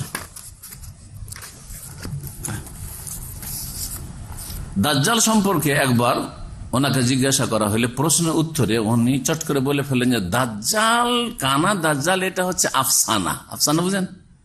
উপন্যাস। উপন্যাস মানে কি? কাল্পনিক কথা। উপন্যাস কি হয়? কাল্পনিক। হ্যাঁ, জি হ্যাঁ। তো এরকম বলে দিলেন। তারপরে যখন এতরাজ আপত্তি হইতে লাগলো, তখন তিনি বললেন না না, আমি আসল দাজ্জালকে আমি অস্বীকার করিনি, আসল দাজ্জালটা আমি মানি এবং আমি দোয়া করি। উনি লিখেছেন নামাজের শেষে আমি আল্লাহ নেওয়াজুবেকা, হ্যাঁ, যে বলে যে দোয়াটি আছে 4টি, যে বিষয় থেকে আশ্রয় চাওয়া, ওটা আমি করি। আর সেই কানা দাজ্জালে বিশ্বাস করি। তবে দাজ্জাল সম্পর্কে যে বলা হচ্ছে সহিহ মুসলিমের হাদিসে যেটা আছে যে দাজ্জাল কোন জায়গায় কোন দ্বীপে বাধা আছে, সে কোলাবদ্ধ আছে, সে হাদিসুল জাসাসা যেটি, সেটা বলছে এটা হচ্ছে উপন্যাস, এটা হচ্ছে উপন্যাস। অর্থাৎ সহিহ মুসলিমের হাদিসটিকে তিনি কি বলেছেন? উপন্যাস বলেছেন, উপন্যাস বলেছেন। একটু ওনার কথা শুনে। তরজমাল কোরআন, রমজান 64 হিজরি, সেপ্টেম্বর অক্টোবর 1945 লিখা, 1945 লেখা, জামাত ইসলামী প্রতিষ্ঠার পরে পরে এই বইটি লিখা, 1945 খ্রিস্টাব্দের লিখা এই বইটি বা তরজমাল কোরআন এই বিষয়টি লিখেছেন উনি। বলছেন ইয়ে কানা দাজ্জাল ওয়াগায়রা তো আফসানা হ্যাঁ, বলছে এই যে কানা দাজ্জাল বা অন্য কিছু এসব যে বলা হয় তাকে এগুলো কি উপন্যাস, जिनकी कोई शरई हैसियत नहीं, जार शरीयत কোনো ভিত্তি নেই। इन चीजों को तलाश करने में हमें कोई जरूरत भी नहीं, इन चीजों को तलाश करने की हमें कोई जरूरत भी नहीं। এই জিনিসগুলো বা এই বিষয়গুলির সন্ধান করার কোনো দরকার নেই, প্রয়োজন নেই। আওয়াম में इस किस्म की जो बातें मशहूर हैं, জনগণের মাঝে যে এইসব কথা প্রসিদ্ধ, उनकी कोई जिम्मेदारी इस्लाम पर नहीं है, এগুলির দায়িত্ব ইসলামের উপর আসবে না। যে কেউ আপত্তি করবে যে ইসলামে এসব বলা হয়েছে, কোথায় আছে? সারা পৃথিবী তো মানুষ, সারা পৃথিবী সবকিছু জেনে গেছে, সব জেনে গেছে, এটা কেমন কথা হইল? और उनमें से कोई चीज अगर गलत साबित हो जाए, कोनটা যে ভুল সাব্যস্ত হয়ে যায়, প্রমাণিত হয়ে যায়, तो उससे इस्लाम का कोई नुकसान नहीं पहुंचता, ইসলামের কোনো ক্ষতি হয় না। এই কানা দাজ্জাল সম্পর্কে এসব কথা হচ্ছে উপন্যাস। যখন এইরকম উনি বললেন, তখন প্রশ্নকারী প্রশ্ন করলো, তখন উনি বলছেন আমি কানা দাজ্জালকে অস্বীকার করিনি। বলছে যে मैंने, জবাবে বলছেন প্রশ্নকারী, প্রশ্ন লম্বা আছে ওই দাজ্জাল সম্পর্কে, मैंने जिस चीज को अफसाना करार दिया है, তারপরে বলছেন আমি যে বিষয়টিকে উপন্যাস বলেছি, ও ये ख्याल है, এই ধারণা করা কি দাজ্জাল कहीं मुक़य्यद है, দাজ্জাল কোথাও বাঁধা আছে। बाकी रहा ये अमर की एक बड़ा फितना परदास दज्जाल जाहिर होने वाला है, এই বিষয়টি যে দাজ্জাল প্রকাশ পাবে, যে বড় ফিতনা করবে, তো उसके मुताल्लिक हादिस में जो खबर दी गई है, যে হাদিসে অনেক হাদিস রয়েছে বিষয়, मैं उसका कायल हूं, সেটা আমি বলছি। और हमेशा अपनी नमाज में वो दुआए मासूरा पढ़ा करता हूं, ওই দোয়া আমি পড়ি, दुआए मासूरा, जिसमें मिन जुमला दूसरे तावुजात के অন্যান্য আশ্রয়ের সাথে এই বিষয়টি আছে কি, আল্লাহুম্মা ইন্নী আউযু বিকা মিন ফিতনাতিল মাসিহিদ দাজ্জাল। জি হ্যাঁ, তার মানে যে হাদিসটি সহিহ মুসলিমে আছে, সেই হাদিসটি জাসসাসার হাদিসটি আমি আজকে আমার কাছে নকল করে রেখেছি। হাদিসটি লম্বা হাদিস রয়েছে। তামিমদারি যে সাগর পথে সফর করতে গিয়ে তুফান উঠে যায়, তারপরে কোথা থেকে কোথায় চলে যায়, রাস্তা হারিয়ে, তারপরে একটা দ্বীপে উঠে, তারপরে ওখানে একটা জন্তুর সাথে দেখা হয়, তার কথা বলে জাসসাসা যেটা, আর তারপরে বলছে আমার পিছন দিকে দেখো, তুমি ওখানে আরো কিছু দেখতে পাবে। ওখানে গেলে দেখে যে একজন বাঁধা আছে, আর সে বলল যে আমি দাজ্জাল, আমি বেরোবো। এই হাদিস তিনি বলেছেন উপন্যাস। এই হাদিসটাকে সহিহ মুসলিমে তিনি কি বলেছেন? উপন্যাস। জি আল্লাহ ভালো জানেন, তবে কমপক্ষে অসংখ্য মানুষকে সন্দিহান করে দিবে সহিহ বুখারী মুসলিমের হাদিস। জি হ্যাঁ, হাদিস যে মুহাদ্দিসরা সহিহ বলেছেন বলে সহিহ এই আমি মানতে রাজি না, এই বিষয়গুলি যে বলেছেন, এই জন্যই তার সম্পর্কে আমি গত আলোচনাতে একটু বলেছিলাম যে তার সম্পর্কে সালাফি ওলামারা অনেকে বলেছেন যে তিনি আংশিক মুনকেরে হাদিস, আংশিক তিনি মুনকেরে হাদিস, যারা হাদিস অস্বীকারী বা আহলে কোরআন, তার দুই ভাগে বিভক্ত হয়। একদল ফুল আহলে কোরআন যারা কোনো হাদিস মানে না, হাদিস মানবই না, আর একদল হচ্ছে আংশিক আহলে কোরআন যারা অনেক সহিহ সহিহ হাদিসকে অস্বীকার করেছে। তাদের অনেকে আছে যুক্তিকে কখনো প্রাধান্য দিয়ে, কখনো বিভিন্ন সংশয় সৃষ্টি করে, কখনো ফিতনার শিকার হয়ে। তাদের মধ্যে একজন আছেন মৌলানা মওদুদী। আরেকটি বিষয় আকীদার বিষয় আছে, সেটা হচ্ছে মৌলানা মওদুদী বলছেন যে ইমানের মধ্যে আমল শামিল না, ইমান আর আমল ভিন্ন ভিন্ন জিনিস। এটা ইমাম আবু হানিফা রাহিমাহুল্লাহর মাযহাব ছিল যে ইমান আমল আলাদা জিনিস। ইমান আমল যদি আলাদা হয় তো তাহলে আর ইমান কমে না বাড়ে না, ইমান একই অবস্থায় থাকে, আর আমল ইমানের অন্তর্ভুক্ত নয়। এটা আবু হানিফা রাহিমাহুল্লাহর ফতোয়া ছিল, যাতে তার ভুল হয়েছে, সেই জন্য তাকে অনেকে মুরজিয়াতুল ফুকাহা বলেছেন। মুরজিয়া দুই রকম, একটা হচ্ছে আকীদার মুরজিয়া, যারা অন্যরা ছিল গুমরাহ, আর ইমাম আবু হানিফাকে আর তার সাথে যারা আছে তাদেরকে মুরজিয়াতুল ফুকাহা বলা হয়েছে, যারা আমলকে গুরুত্ব দেয়নি। ইমান আমল ছাড়াই ইমান হইতে পারে, আমল ওর মধ্যে শামিল নয়, তার মানে আমল ছাড়া ইমান হয়ে যেতে পারে।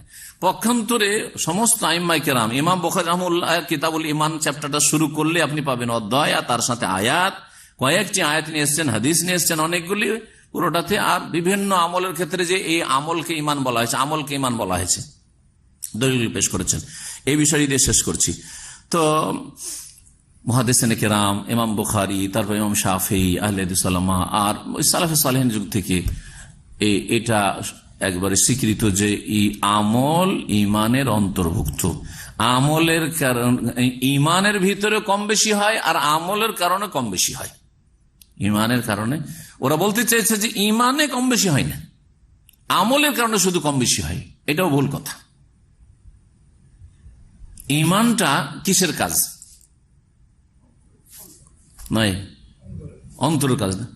অন্তরের যে কাজগুলি আছে সেই কাজগুলিতে কম বেশি হয় না, হয় না।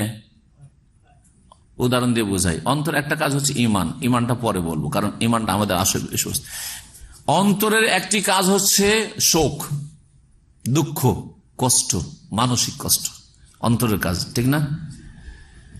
সবার শোক কি এক রকমের? একই, একজন মারা গেছে, সবাই কি একই রকম শোকার্ত না, ভিন্ন ভিন্ন। আপনার শোক বিভিন্ন রকমের শোক হয়, সব শোকগুলি কি একই স্তরের? আনন্দ, কখনো কখনো আমরা আনন্দিত হয়, আনন্দটা কার কাজ? অন্তরের কাজ। আমাদের আনন্দ কি একই স্তরের হয়?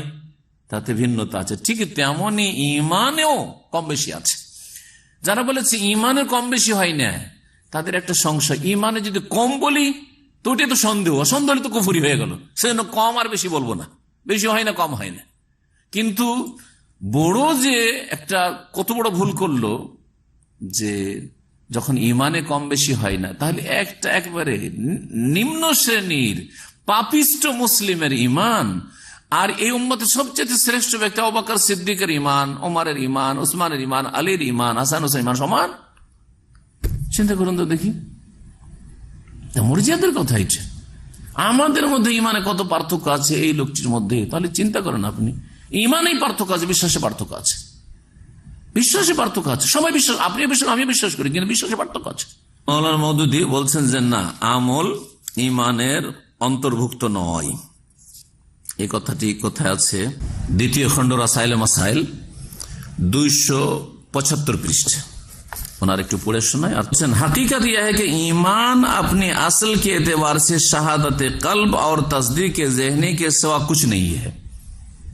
সত্যি কথা হচ্ছে যে ঈমান অন্তরের সাক্ষী, তসদিক জেহনি আর নিজের যে মন মস্তিষ্ক এর বিশ্বাস ছাড়া আর কিছু না, মনের বিশ্বাস ছাড়া কিছু না।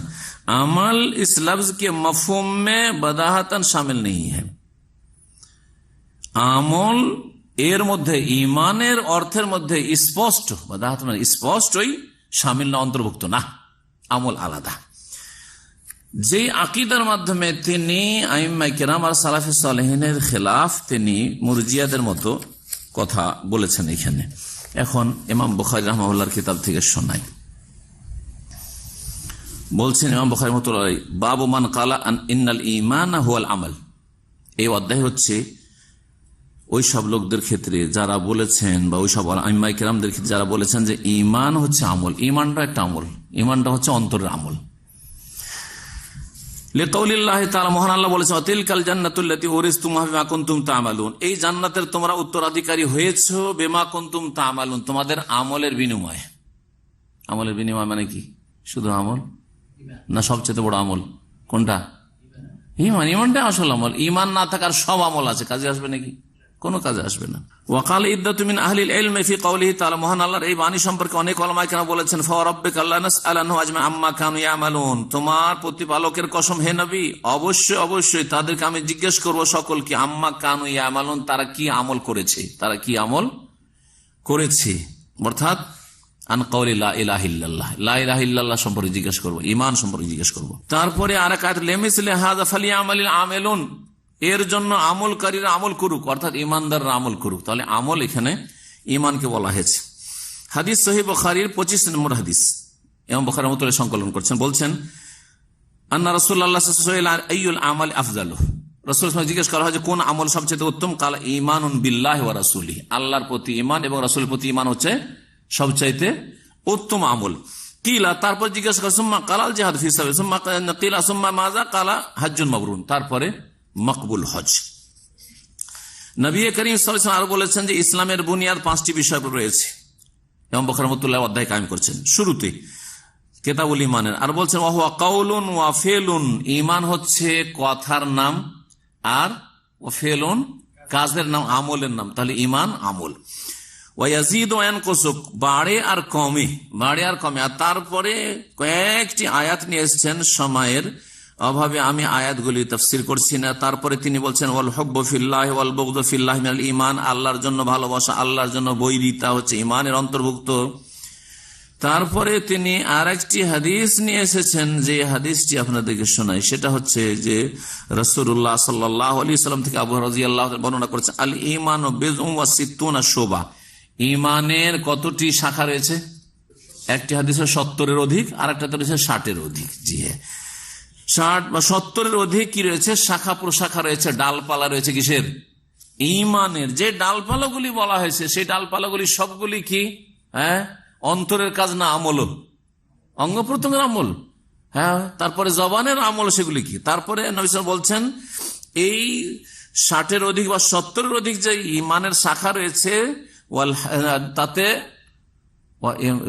কি বলছেন? আলাহা কাউলুল্লাহ, সবচাইতে উচ্চ হচ্ছে স্তর হচ্ছে কি ঈমানের? লা ইলাহা ইল্লাল্লাহ বলা, লা ইলাহা বলাটা হচ্ছে সবচেয়ে উচ্চ শাখা। ও আদনাহা, আর সবচেয়ে নিম্ন শাখা হচ্ছে ইমাতাতুল আযা আনিত তারিক, রাস্তা থেকে কষ্টদায়ক বস্তুকে সরিয়ে দাও। এটাও কি ঈমানের যে শাখাগুলি রয়েছে তার অন্তর্ভুক্ত।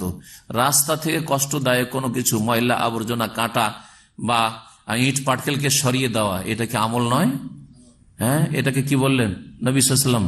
ঈমানের শাখা বললেন। আর বলছেন ওয়াল হায়া ও শুবাতু মিনাল ঈমান, লজ্জা করা ঈমানের একটা শাখা।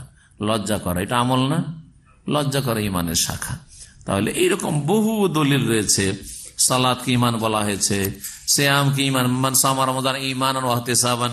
জি, সুতরাং সালাফে সালেহিনের বা মুহাদ্দিসিন কিরামদের যে আকীদা, যে ঈমানের অন্তর্ভুক্ত হচ্ছে আমল, কিছু না কিছু আমল থাকতে হবে। এই জন্য তাদের কাছে ঈমান হচ্ছে তিনটি বিষয় সমষ্টির নাম। একটা হচ্ছে তাসদীক বিল জানান বা বিল কলব, অন্তর থেকে বিশ্বাস করা। আর কওলুন বিল লিসান, জবান দ্বারা, বা ইকরার বিল লিসান, জবান দ্বারা স্বীকৃতি, শাহাদাত প্রদান করা, সাক্ষ্য প্রদান করা। ওয়া আমালুন বিল আরকান, অঙ্গ প্রত্যঙ্গ দিয়ে আমল করা। এগুলি সব ঈমানের অন্তর্ভুক্ত।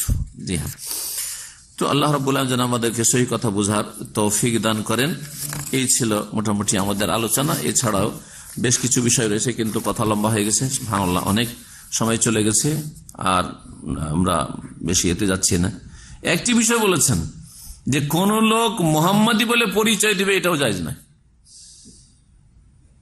ওনাকে তার আগে যদি আপত্তি করতে হইতো তো বলতে দেওবন্দি বলে, বেরেলভি বলে, অথবা রেজভি বলে, হ্যাঁ এইসব বলে পরিচয় দিবে। এগুলোর ক্ষেত্রে মুখ খুললেন না কেন? আশ্চর্য। 302 পৃষ্ঠা দ্বিতীয় খণ্ড, এইটা পড়ে দিচ্ছি শুধু, যদিও লম্বা সময় হয়ে গেছে। কত বললাম? 302 পৃষ্ঠা। জামাত ইসলামীর লোকদেরকে যারা খারাপ ভাষায় বলতো, তারা মৌদুদি পন্থী বলতো, বা এই ধরনের কথাবার্তা বলতো, মৌদুদিয়ে উর্দুতে বলতো। তো ওইটা সম্পর্কে আলোচনা করতে গিয়ে উনি বলছেন যে এটা আমরা পছন্দ করি না। তারপরে বলছেন যে হাম তো ইস মসলক কো মোহাম্মদি कहने के लिए भी तैयार नहीं है। আমি এই মাসলাককে, এই পথটাকে, এই আদর্শকে, মাসলাকে মোহাম্মদি বল, ইস মাসলাক কো মোহাম্মদি कहने के लिए, মোহাম্মদি বলবো, এটার জন্য প্রস্তুত না। কেউ বলবে যে আপনি কোন তরিকার লোক ভাই? যদি কেউ নিজেকে হানাফি পরিচয় দেয়, কেউ যদি শাফি, মালিকি, হাম্বেলি পরিচয় দেয়, কেউ নিজেকে বলে আমি দেওবন্দি মসলকের লোক, আমি রেজভি মসলাকের লোক, আপনি যদি মোহাম্মদি বলেন, এই কথা বলার জন্য প্রস্তুত না। হ্যাঁ, এটা বলা যাবে না। ये तो इस्लाम है जिसके मौजूद होने का शर्फ किसी इंसान को हासिल नहीं, इसलिए उसे किसी इंसान की तरह मनसूब नहीं किया जा सकता। কোন মানুষের সাথে সম্পৃক্ত করা চলবে না।